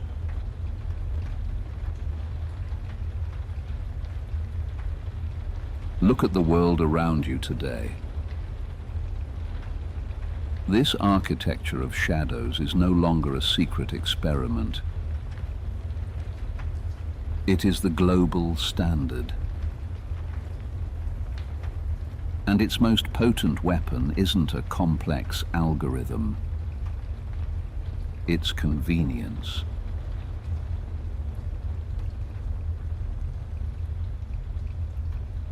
The system is designed to keep you light. They tell you that owning physical gold is clunky, dangerous, and inefficient. They offer you apps that track the price but never touch the metal. They invite you to participate in the exposure of wealth without the burden of possession.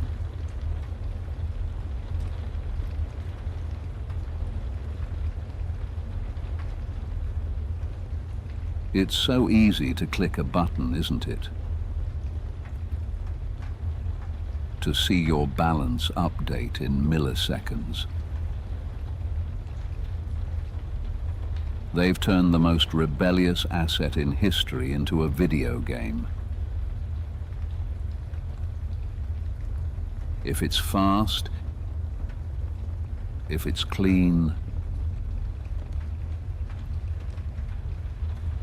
if it fits in your pocket, You stop asking questions.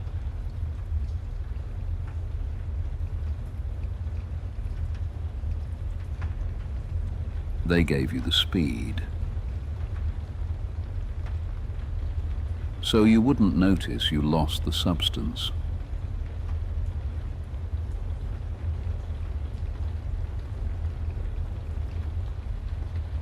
Every digital asset you hold is just another layer of insulation.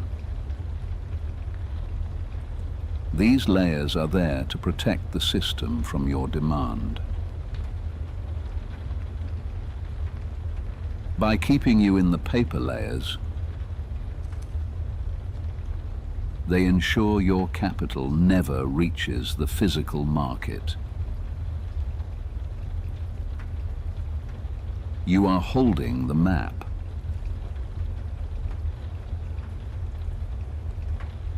But they are holding the land.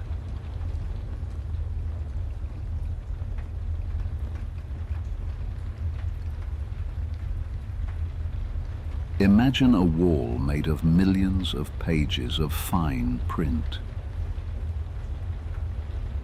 You're on one side, watching a digital projection of a sunset,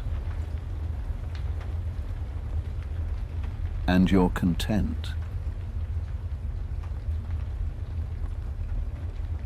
Because as long as the projection is bright enough, you don't care that the sun itself has been moved to a private vault. That is how separation begins.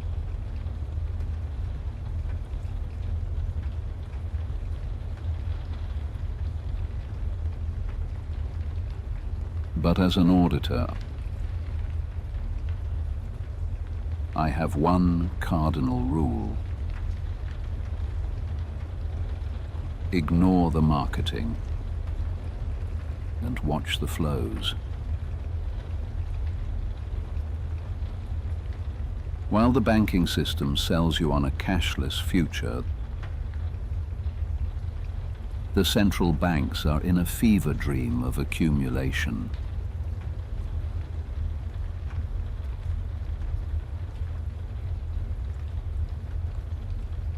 They don't announce it in the press releases.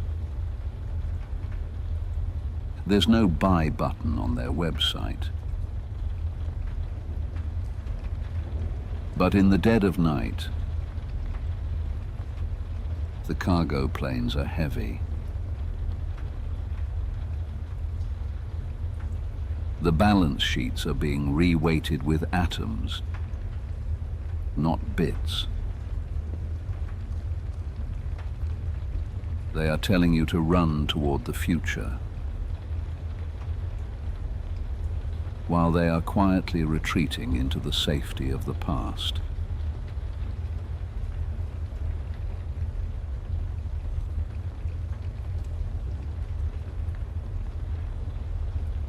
From east to west, the institutions that manage the paper world are hauling physical bars back into the darkness. They aren't buying paper claims.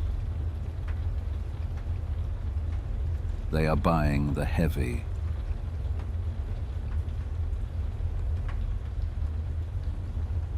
They move thousands of tons across oceans, bypassing the paper markets entirely. They understand that in the final audit, a contract can be nullified.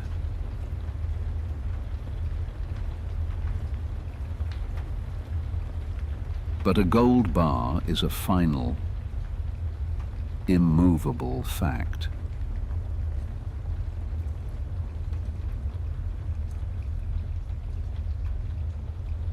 We are witnessing the great divergence.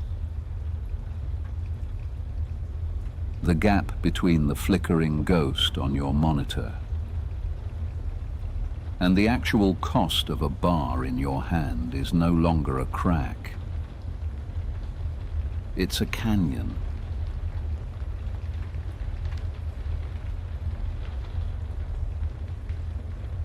It's a quiet difference, almost invisible. On one side, screens, balances, interfaces, light as air. On the other, metal, cold, silent, immovable.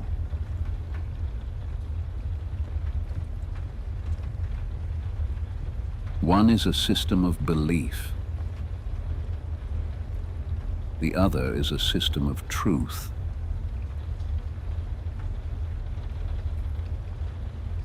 And the distance between them is the measure of the coming storm.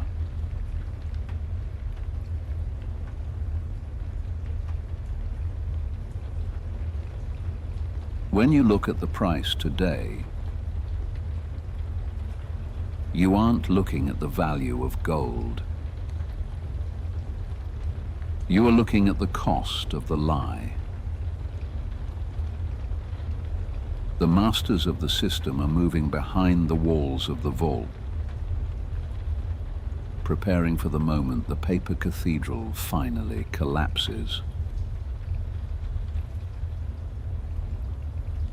They are selling you the future while they hoard the past.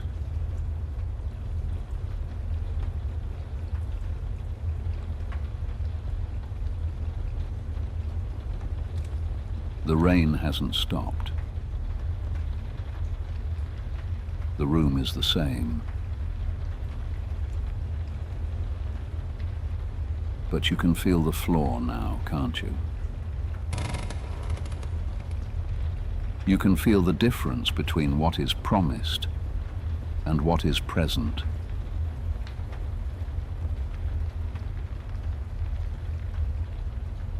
Only the way you see it is starting to shift. The audit of the shadows is almost complete.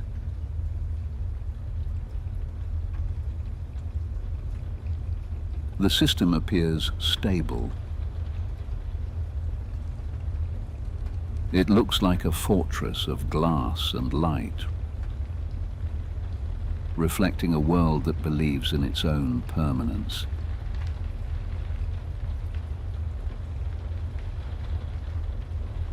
But as your auditor, I must show you the single fragile condition upon which this entire architecture rests. It only works if no one asks for the bar.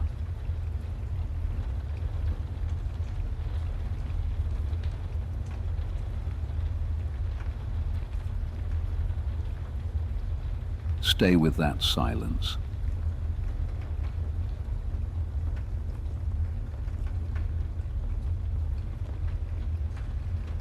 The entire global financial order is a gentleman's agreement. It's a collective promise to keep the eyes closed. As long as you are content with the digit, the system is infinite. But the moment you crave the atom, the infinite becomes a cage.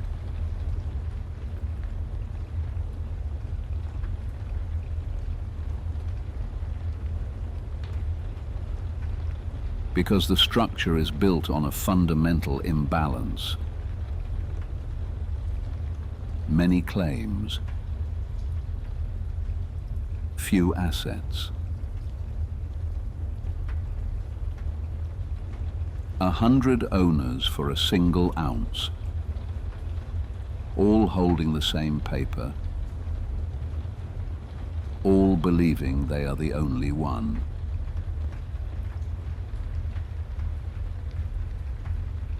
And when enough participants move from paper to physical,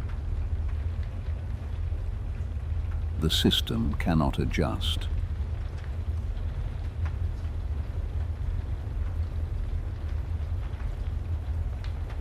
A 100-to-1 ratio has no room for a mistake. It's a mountain of debt resting on a needle's point. You cannot calibrate a collapse. You cannot negotiate with a vault that is empty. When the first domino falls, it won't be a conversation. It will be a snap.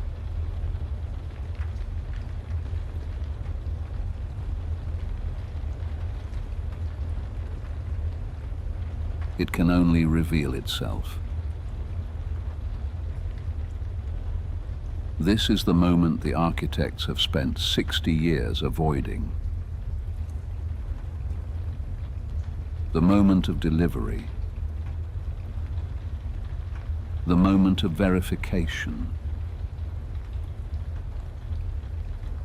The moment someone, a nation, an institution, or perhaps just a person who has seen through the veil, stands at the counter and says, "Show me the bar."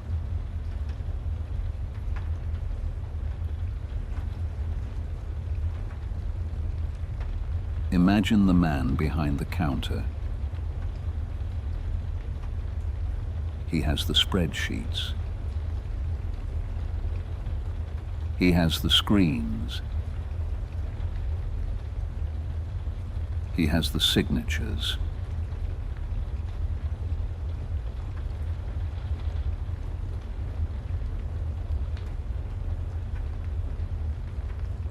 But he doesn't have the weight. And in that silence, between the request and the reality, the shadow bar simply evaporates, because shadows have no weight.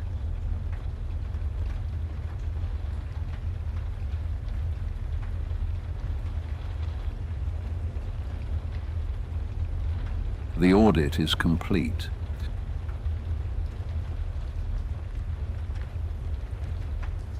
For the past hour, you have seen the system, not as it appears in the headlines, not as it is taught in the universities, but as it functions in the dark. Gold remains the same. Heavy, silent, final. It sits in the earth and in the secret vaults of the bold, waiting for the paper world to finish its frantic dance.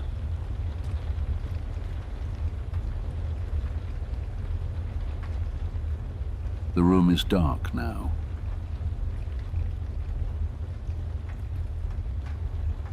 The monitor is off. The flickering lines are gone.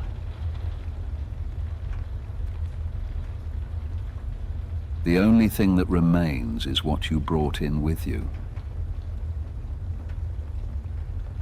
Your labor, your time, and the question of what you've traded them for.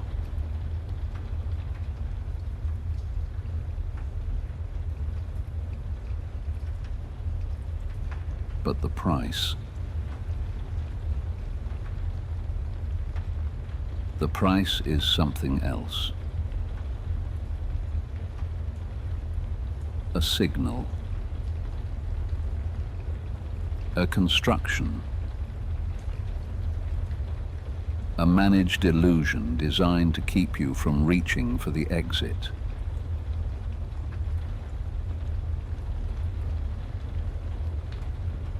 Take one more breath.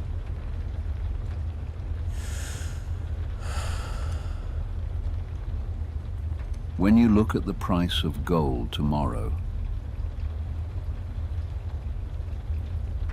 are you looking at the metal? Or are you looking at the ghost of a bar that was sold 100 times before it reached your screen?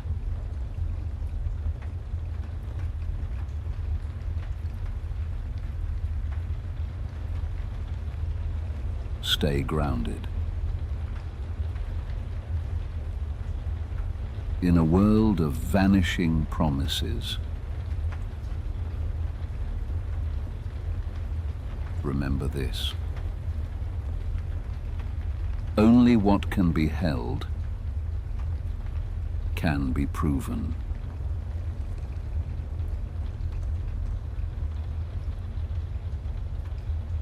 The audit is paused. The truth is inevitable. Hold the heavy.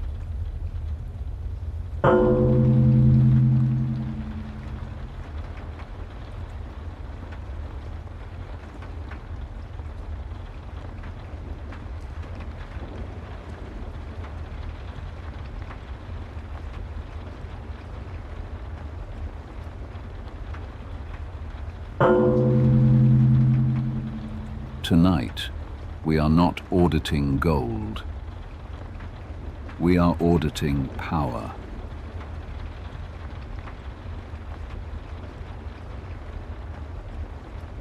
The question is no longer, what is money? That is a distraction for the academics. The real question, the one that keeps the architects awake in their mahogany rooms, is what stands behind it.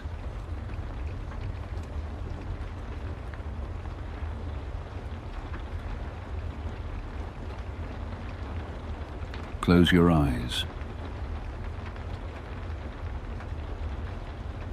I want you to feel the space you're in. Now, imagine your bank balance. That number on a screen. Clean, precise, instant. It's comforting, isn't it?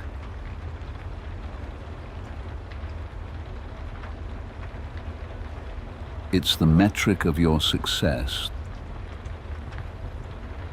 the digital certificate of your hours, your sweat, your life.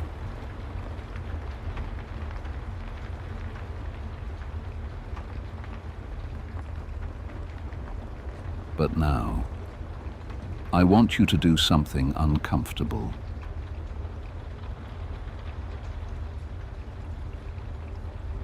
Imagine the server goes dark tonight. A single line of code is deleted, or a switch in a windowless room is flipped.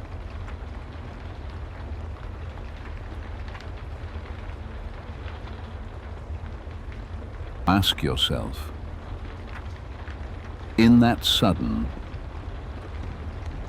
absolute silence, what do you actually possess?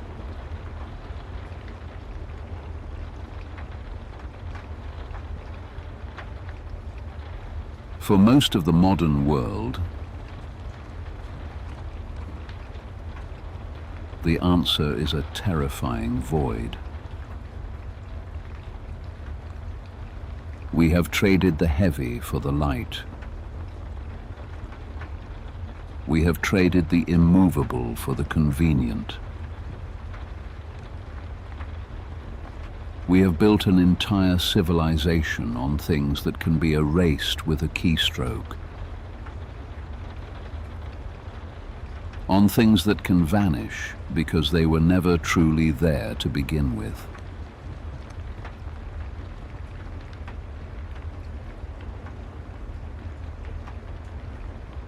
If you are hearing this, it's because you felt that cold draft under the door.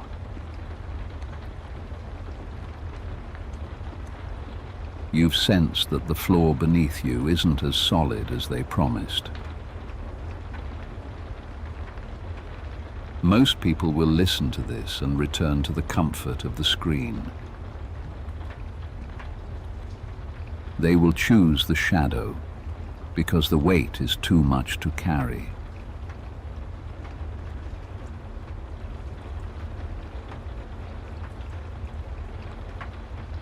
But for those of you who stay,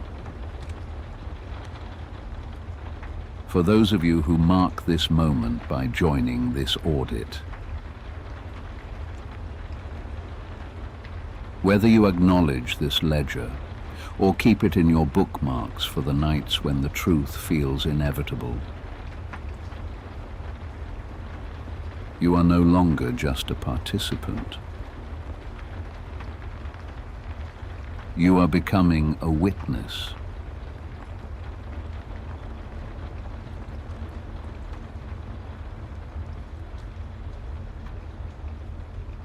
This isn't about belief. It's about verification.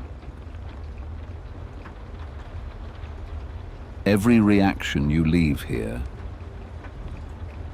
every digital footprint you create to signal that you are watching, is a pulse in the darkness. It tells the system that someone is finally counting the bars. It tells the architects that the audit has begun.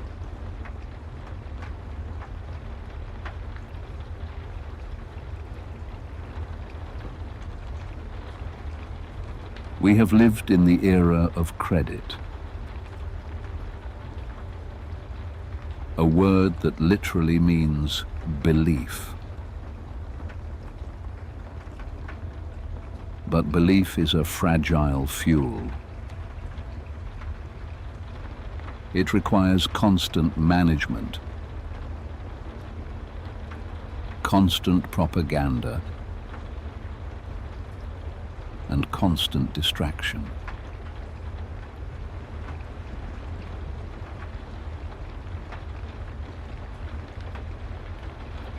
When you hold a dollar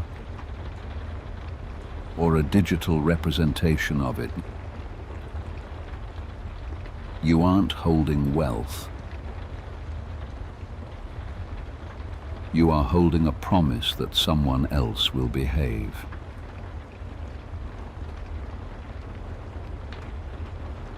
But promises are not physics. They do not have a melting point. They cannot be stored in a vault for 1,000 years and remain unchanged.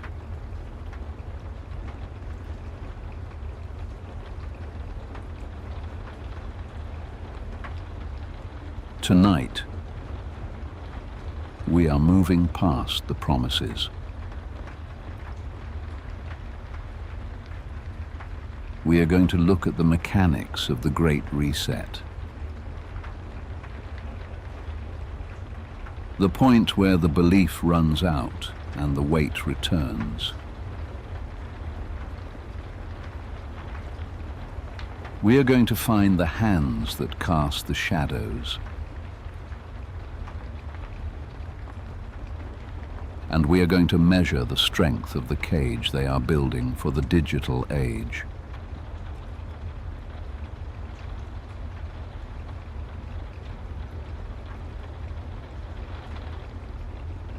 The air in here is getting thinner,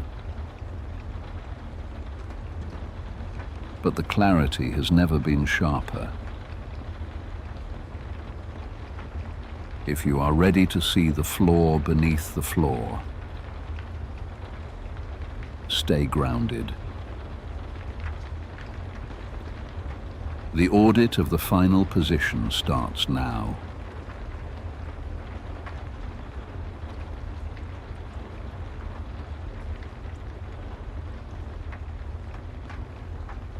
Let us look at what is actually happening.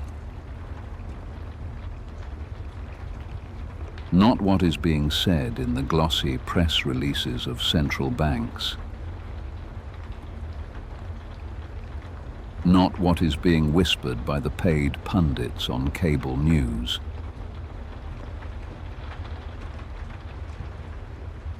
We are auditors.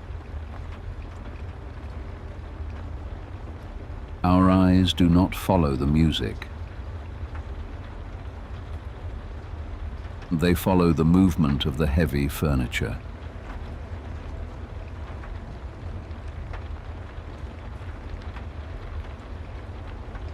Over the past decade, a quiet, seismic shift has been taking place. Large nations, the ones with the oldest memories and the longest horizons, have been changing their behavior. This isn't the frantic, panicked energy of a market crash.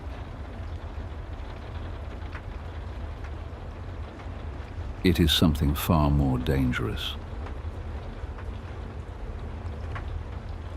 A cold, deliberate, and organized retreat.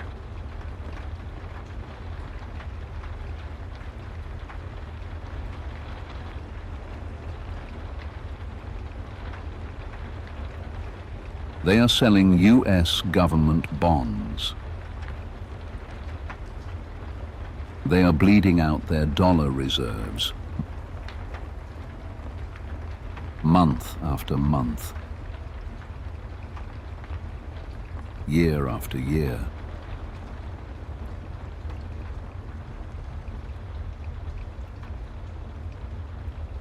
To the casual observer, it looks like simple diversification. But look closer.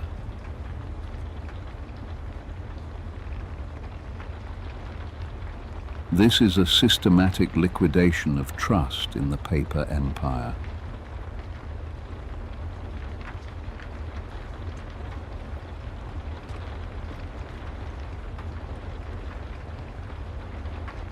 Imagine the silence of a central bank's deep vault at 3 a.m.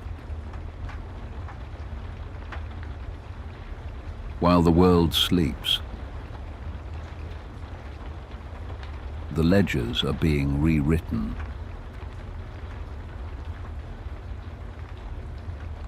The assets that once defined global stability,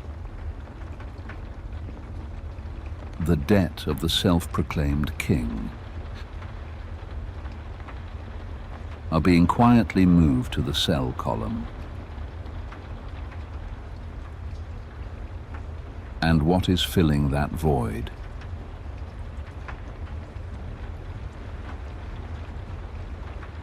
While they tell you to embrace the digital future,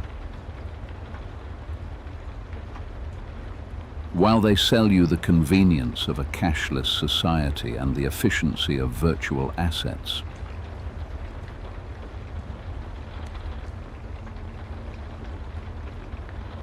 the architects themselves are loading cargo planes with physical bars.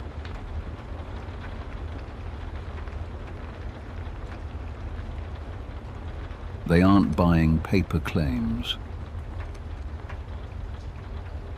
They aren't buying exposure to a price.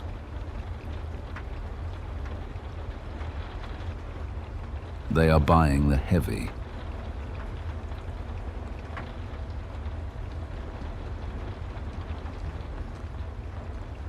The mechanics of this movement are unprecedented. We are seeing thousands of tons of gold being repatriated from the vaults of New York and London back to their home soils.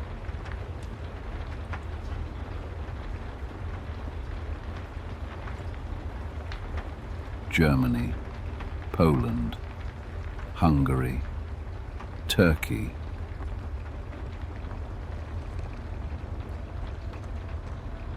One by one,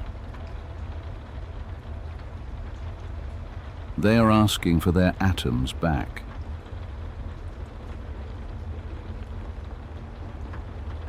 Why? Because in a world of rising geopolitical tension,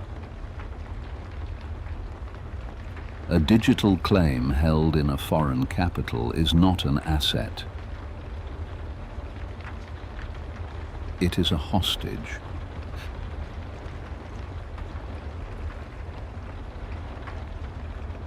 They are moving the pieces off the board before the game changes forever.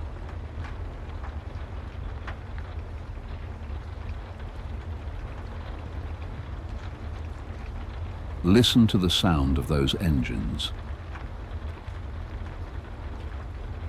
Imagine a heavy lift transport plane. Its massive tires screaming as they touch down on a rainy runway in Shanghai, Moscow, or Singapore.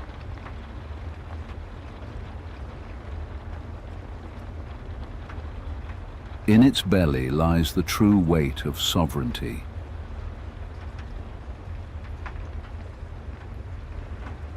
These aren't just investments. They are the ballast for the next world order.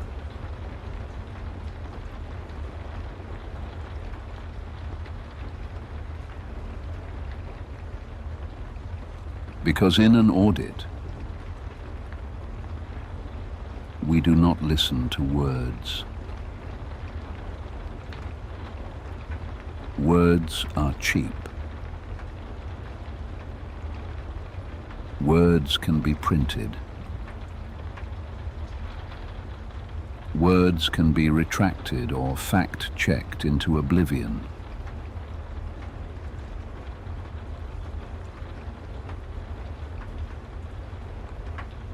We follow weight, and the weight is moving. It is moving east. It is moving into the darkness of private sovereign vaults. It is moving, quite literally, back to where it feels at home.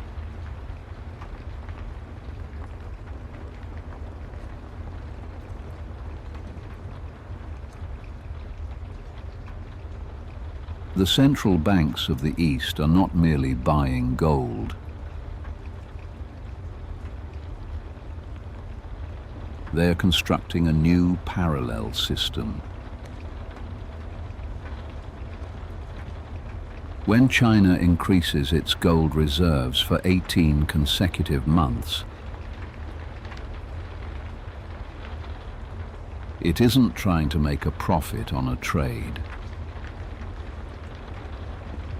It is signaling to the rest of the world that the era of the unbacked promise is over.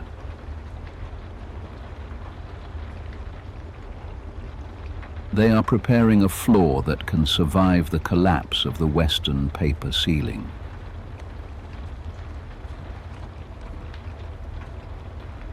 They are buying autonomy. They are buying the ability to say no to the digital consensus of the dollar-based world.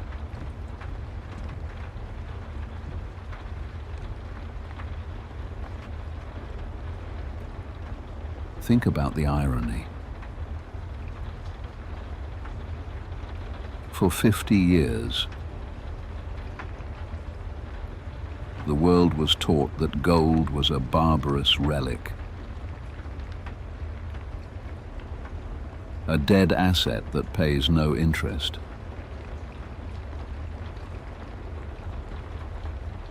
They wanted you to believe that the only intelligent move was to hold their interest-bearing paper.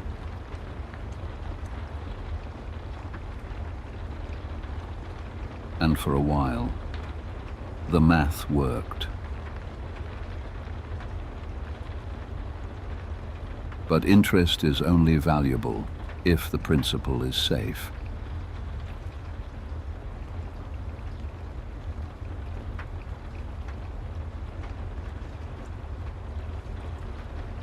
Now, look at the flows. In the last few years, central bank gold buying has hit levels not seen in half a century. They aren't just hedging against inflation. They are hedging against the total failure of the rules. They are preparing for a world where the SWIFT system, the clearing houses, and the digital handshakes no longer function as they once did.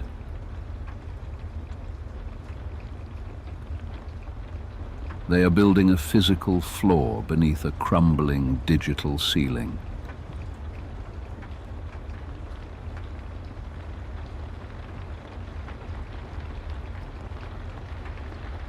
Every ounce of gold added to a sovereign vault is a vote of no confidence in the existing financial architecture.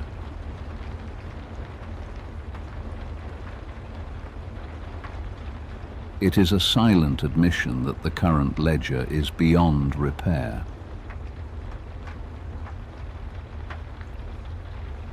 They are moving their wealth into a dimension that cannot be touched by sanctions, cannot be frozen by a court order, and cannot be devalued by a central bank's printing press.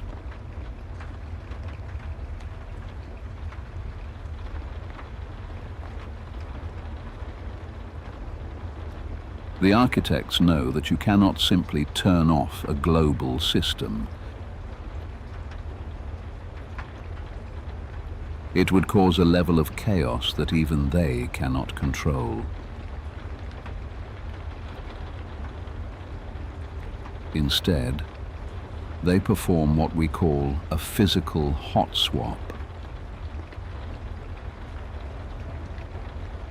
While the lights are still on in the old building, they are quietly moving the foundation stones to the new one.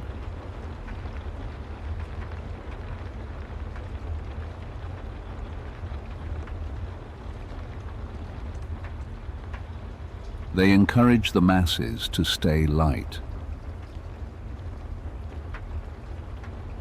to stay in the realm of apps, subscriptions, and digital tokens.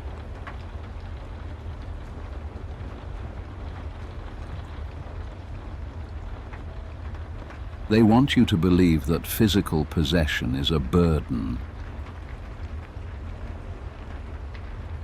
an unnecessary risk in a modern, streamlined world.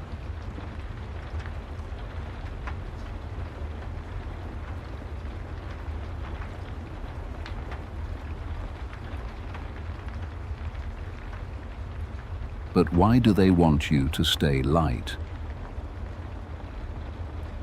Because if everyone realized the importance of the weight, If everyone rushed for the same narrow exit,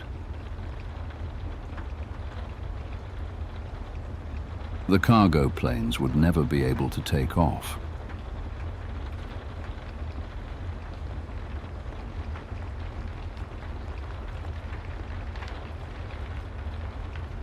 The supply of physical metal is a tiny fraction of the digital claims against it.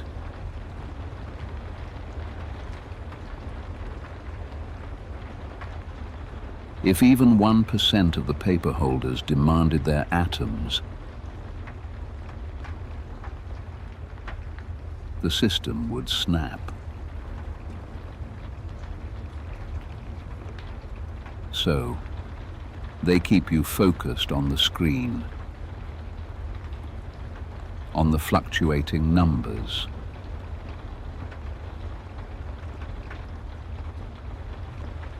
while the real value, the heavy value, is siphoned out of the system.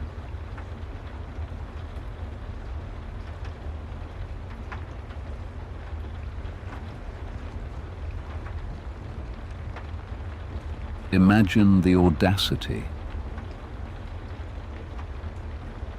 They tell you that your physical cash is obsolete,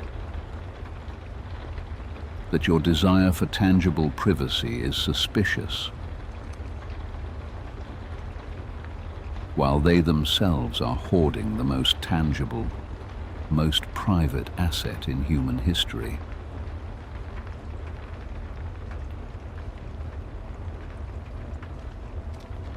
It is a double standard of cosmic proportions.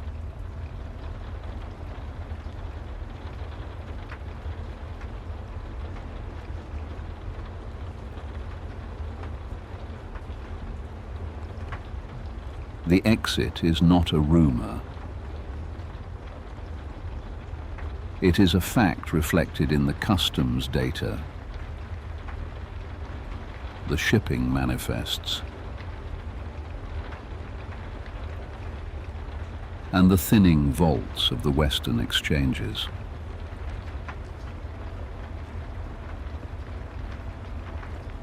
The paper cathedral is being stripped of its gold leaf, and the metal is being sent to the foundations of a new temple. A temple where the rules of the game will be entirely different.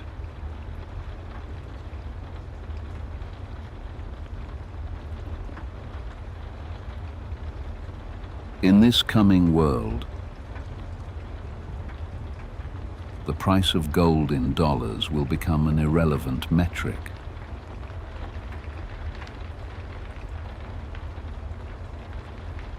The only metric that will matter is, do you have it, or do you have a claim on it?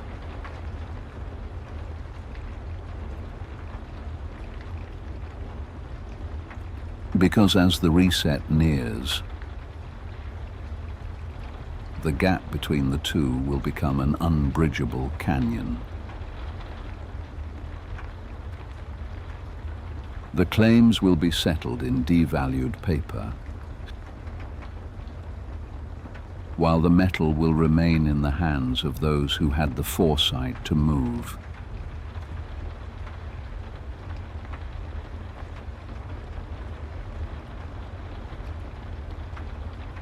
As we continue this session,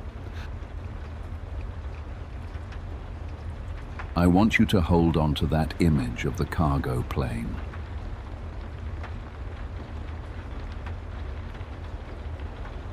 Think of the sheer, unyielding density of those bars.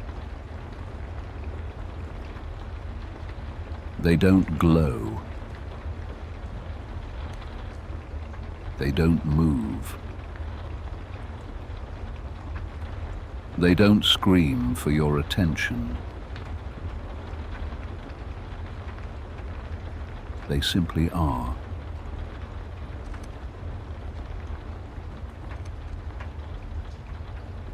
The exit is an admission. It is the elite's final confession that the system they built for you is not the one they intend to keep for themselves. They are moving from the world of promises back to the world of facts. The air is cold on that runway, and the light is dim.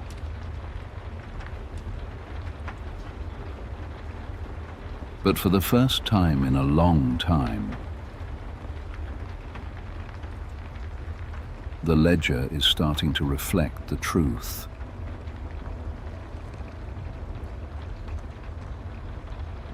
The weight is moving. And once it settles, the world will never look the same.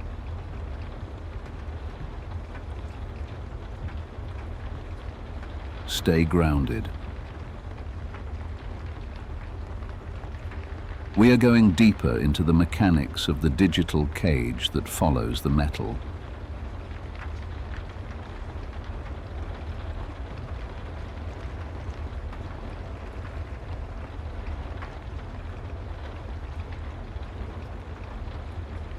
Now, we ask the next question. If the old system, the system of paper, of messy physical cash, and of decentralized trust, is being reduced to rubble,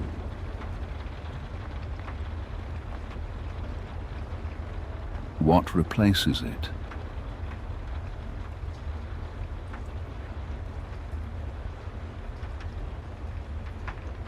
The answer is already visible, flickering on the edges of our collective consciousness.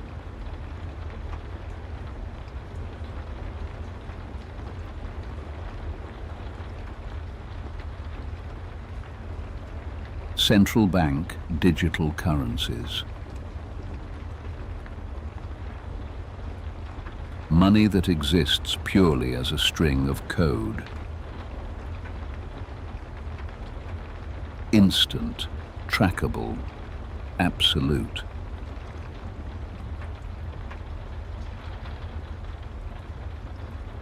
It is presented to you as the pinnacle of human progress,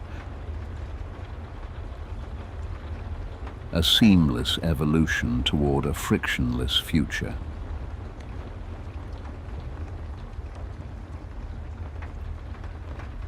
But we are auditors.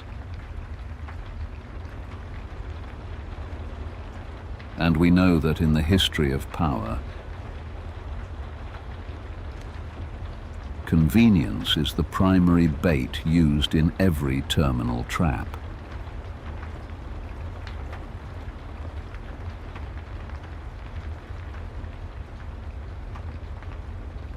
Code has no weight. It is frictionless. It is ethereal. And because it has no physical presence, it is the ultimate cage.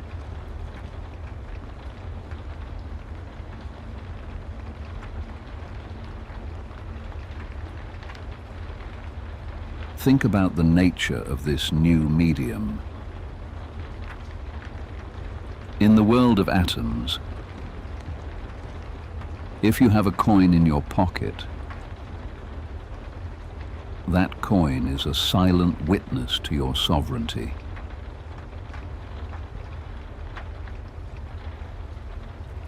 It doesn't need a server to validate its existence.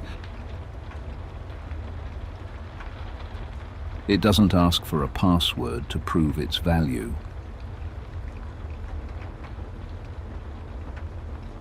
But money that exists only as code is a living, breathing set of conditions.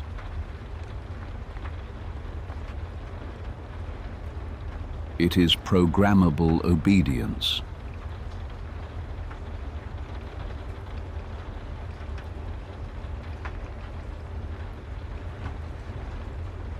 Imagine a world where your ability to feed your family is tied to a digital social contract that can be rewritten at midnight without your consent.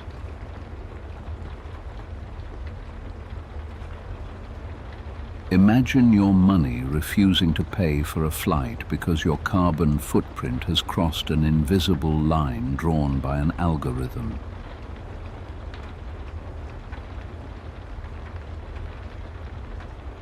Imagine your savings,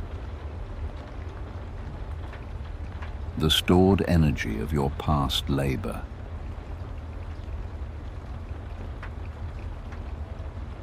Evaporating in real time because they haven't been spent fast enough to stimulate a failing economy.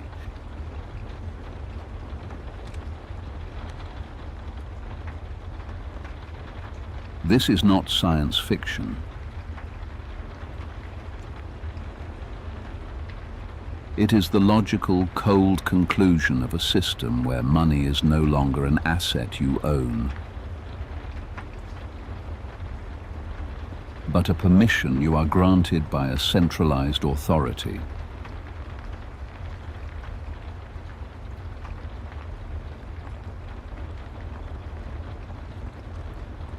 But the architects know something they haven't put in the user agreement.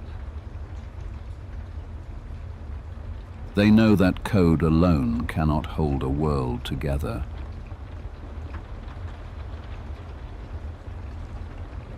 They remember the lessons written in the ashes of every failed fiat currency in human history.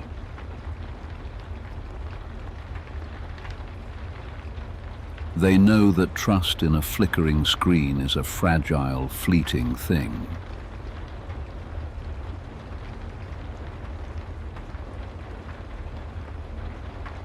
So, while they prepare the digital cage for the masses, while they lecture you on the obsolescence of the physical world, they are building a secret, heavy foundation for the cage itself.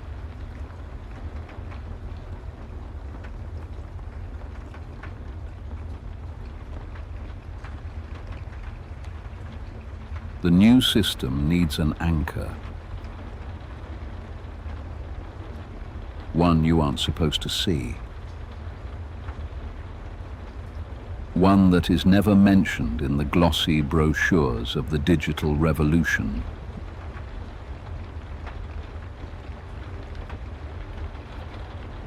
Gold. Not in your wallet, not in your safe,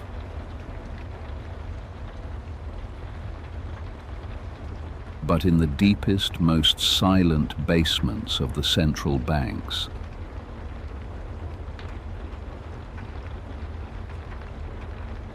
This is the true shift.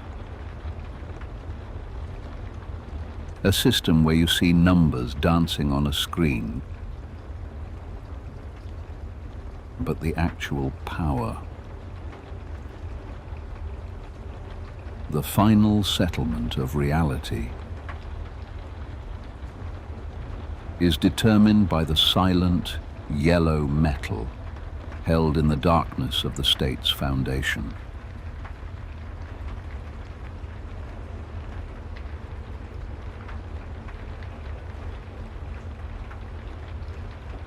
They are buying the heavy while selling you the light. They are unplugging the world from a server of infinite debt and plugging it into a hard drive of solid metal.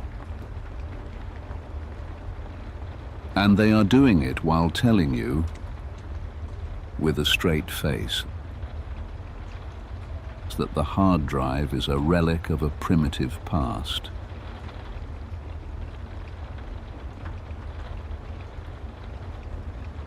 It's not a return to the past. It's a high-tech feudalism.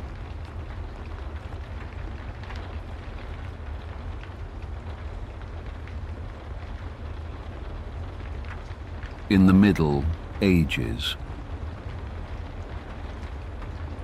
the serfs traded in wooden tallies or base metals,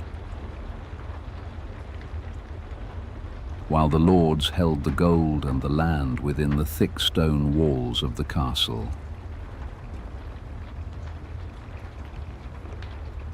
The new digital system recreates this exact architecture,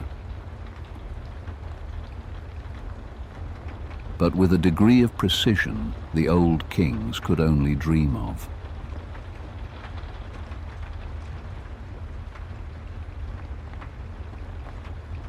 The central bank digital currency is the user interface.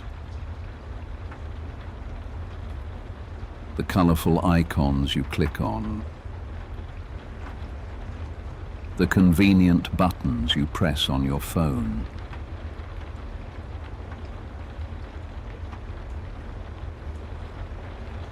But the gold is the hardware. It is the physical server that runs the world. And the architects are making sure they own the hardware, while you are merely a tenant on their platform, subject to a digital lease that can be terminated with a single keystroke.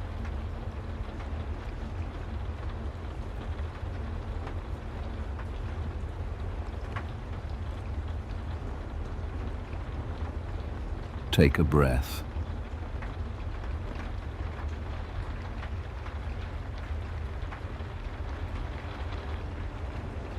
The air in this room is getting thinner because the exit is getting narrower.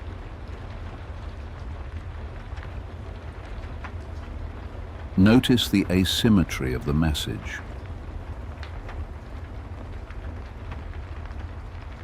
They tell you that physical possession is a risk, a burden, a sign of a criminal mind.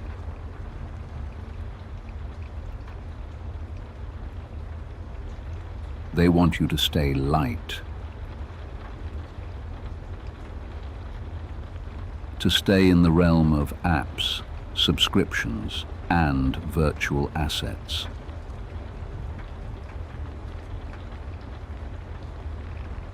Why?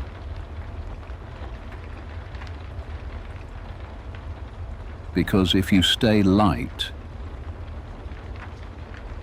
you are easy to move. You are easy to manage. You are easy to delete.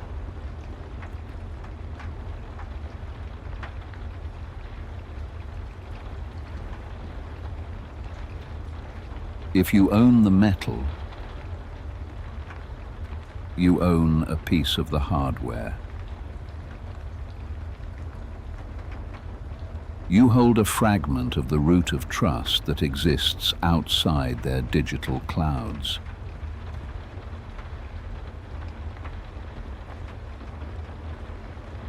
And to a system designed for total oversight,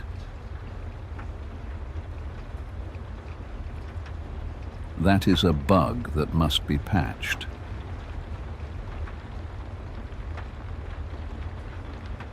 If you own the code, you own a shadow.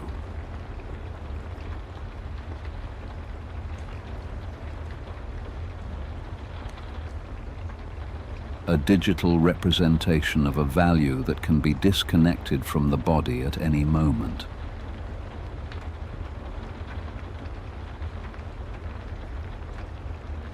Which one are you holding tonight?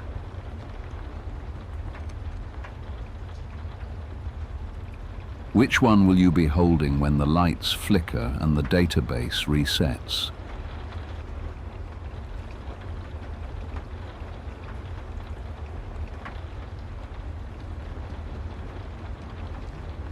The shift is almost complete. The cage is being wired with fiber optic precision.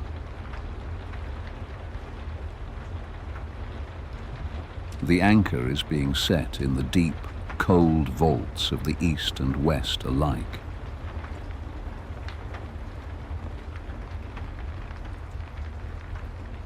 As the belief runs out in the old world, as the credit and the faith dissolve like salt in the rain,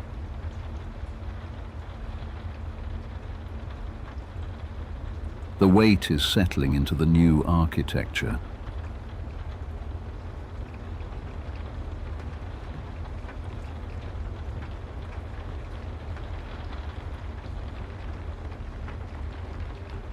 Don't look for the light on your phone.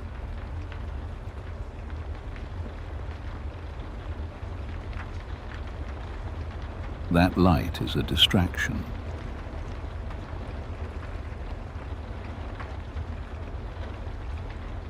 Listen for the sound of the vault door.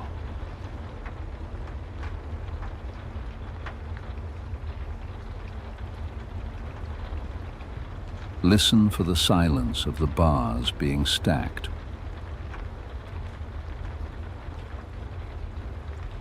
One by one.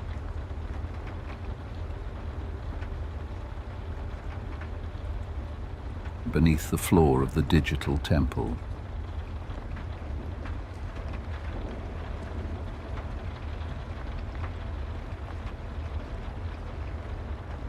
The audit of the new system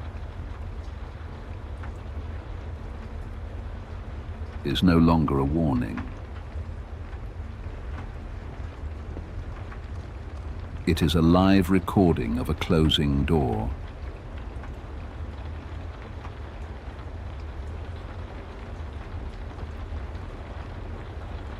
Stay grounded. The logic is unyielding. The metal is patient. The audit continues.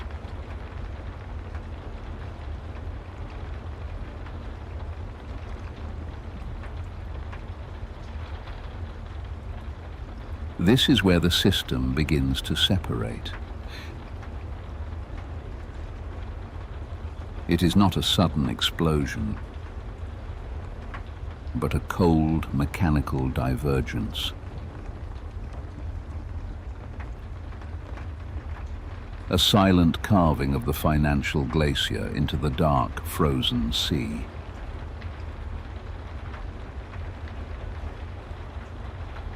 We are witnessing the birth of a two-tiered reality,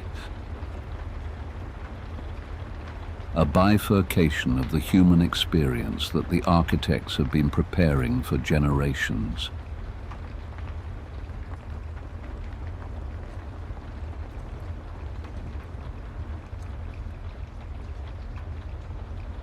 The first layer is the world of the majority. The people who hold numbers. They hold balances on a screen, accounts in banks, and promises written in digital ink.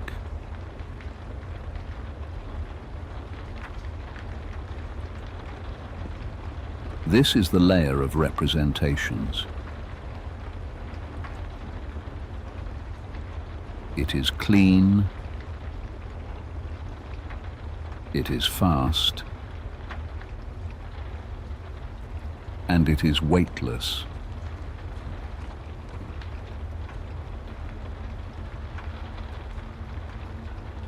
These people move through their lives in the flickering light of the monitor, feeling secure because the digits in their apps remain constant.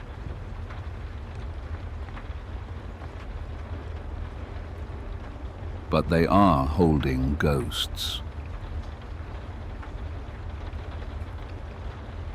They are holding the collective memory of a wealth that has already been siphoned out of the building through the back door of inflation and debt.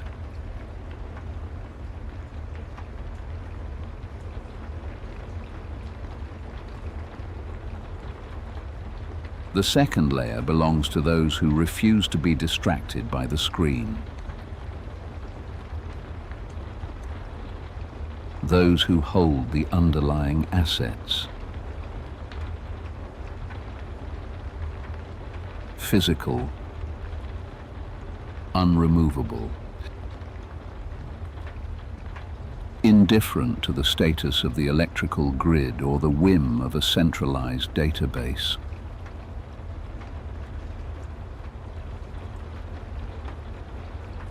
This is the world of the heavy. It is the world of atoms, of density, and of final settlement.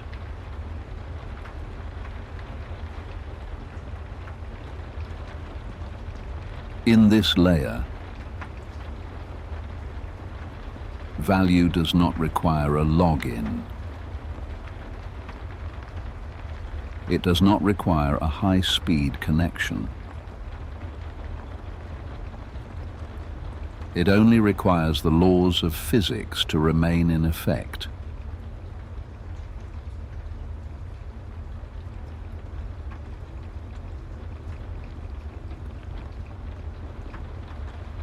In the past, these two layers were held close together by a social contract that was once considered unbreakable.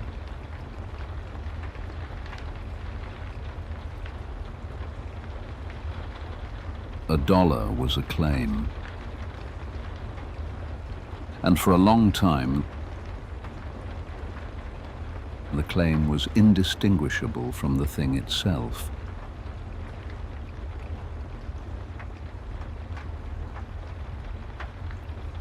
But now, the layers are moving apart.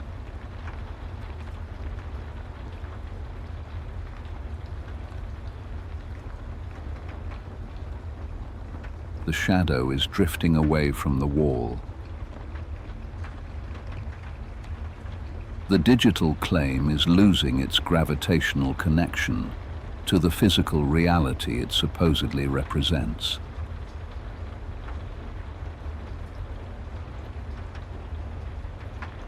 This is the great divorce.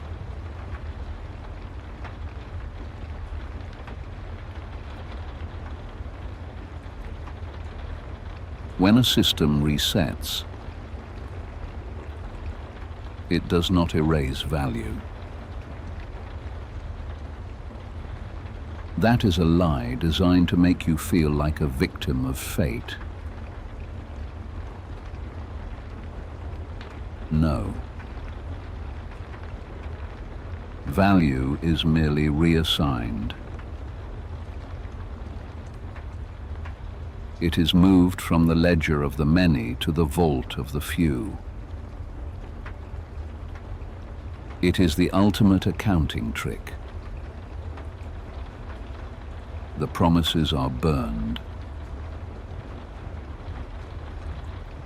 but the assets remain.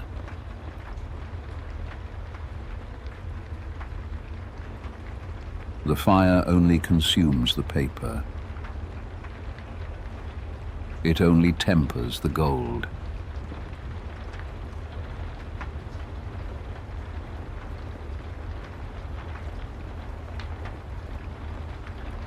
If you hold numbers on a screen, you are a creditor. You are waiting for a bankrupt system to keep its word.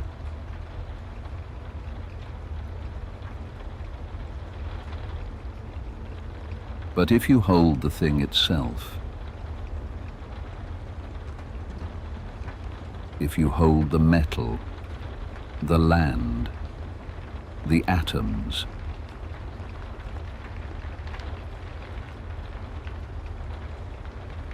You are an owner. One layer is built on the shifting sands of credit.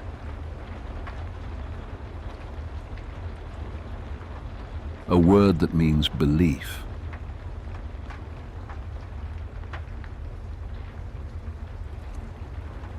The other layer is built on the bedrock of settlement.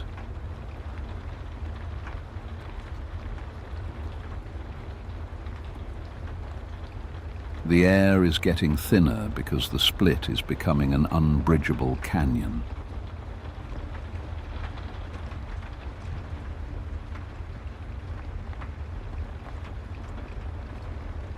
The architects are making sure the bridge is dismantled before the crowd realizes the ground beneath them is no longer solid.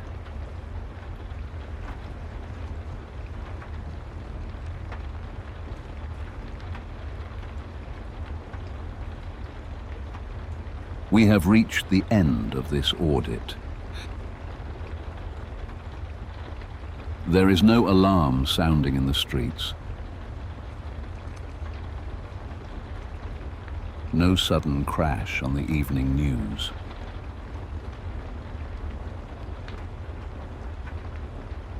What we are experiencing is a shift. A quiet, terminal movement from light back to weight, from promises back to reality.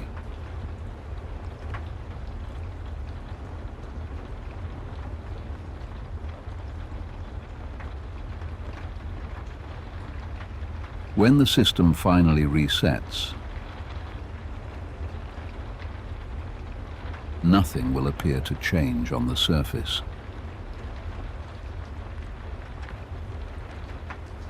You will still wake up.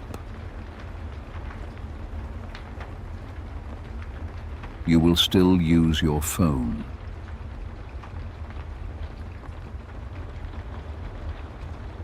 You will still see your numbers flickering in their digital cages.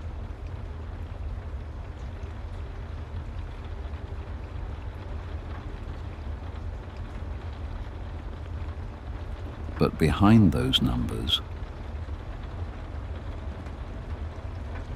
the floor will have been replaced.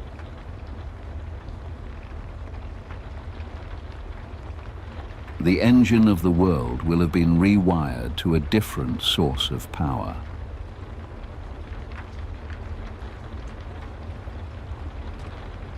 And you must understand the new mathematics of this age.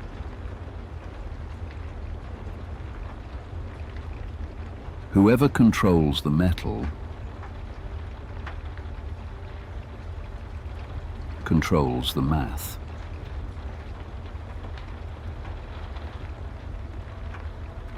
Whoever holds the heavy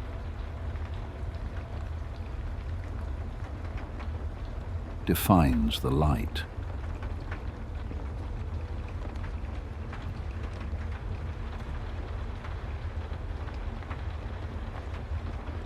The ledger for tonight is closed.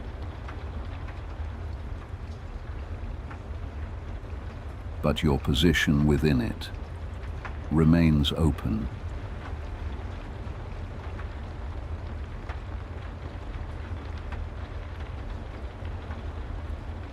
As the lights fade in the west,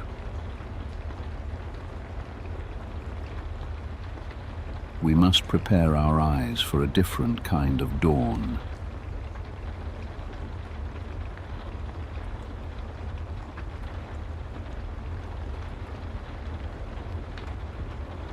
Tonight, we followed the movement of the furniture.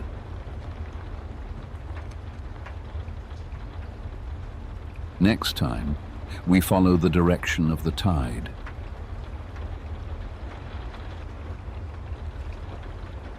We will shift our focus to the rising mass of the East.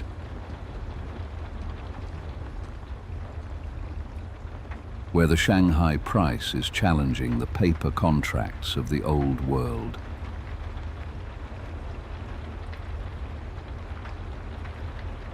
We will audit the silent repatriation of sovereign atoms and the construction of a new anchor that does not rely on a digital consensus.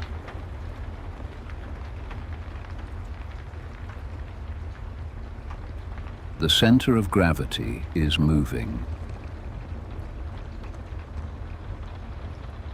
and the audit of the new anchor is about to begin.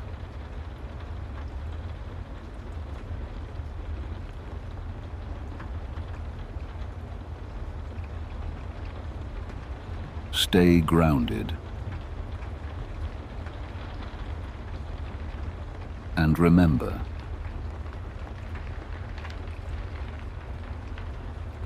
when everything becomes digital,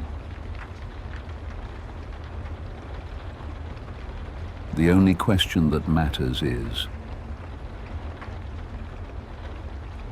what still has weight?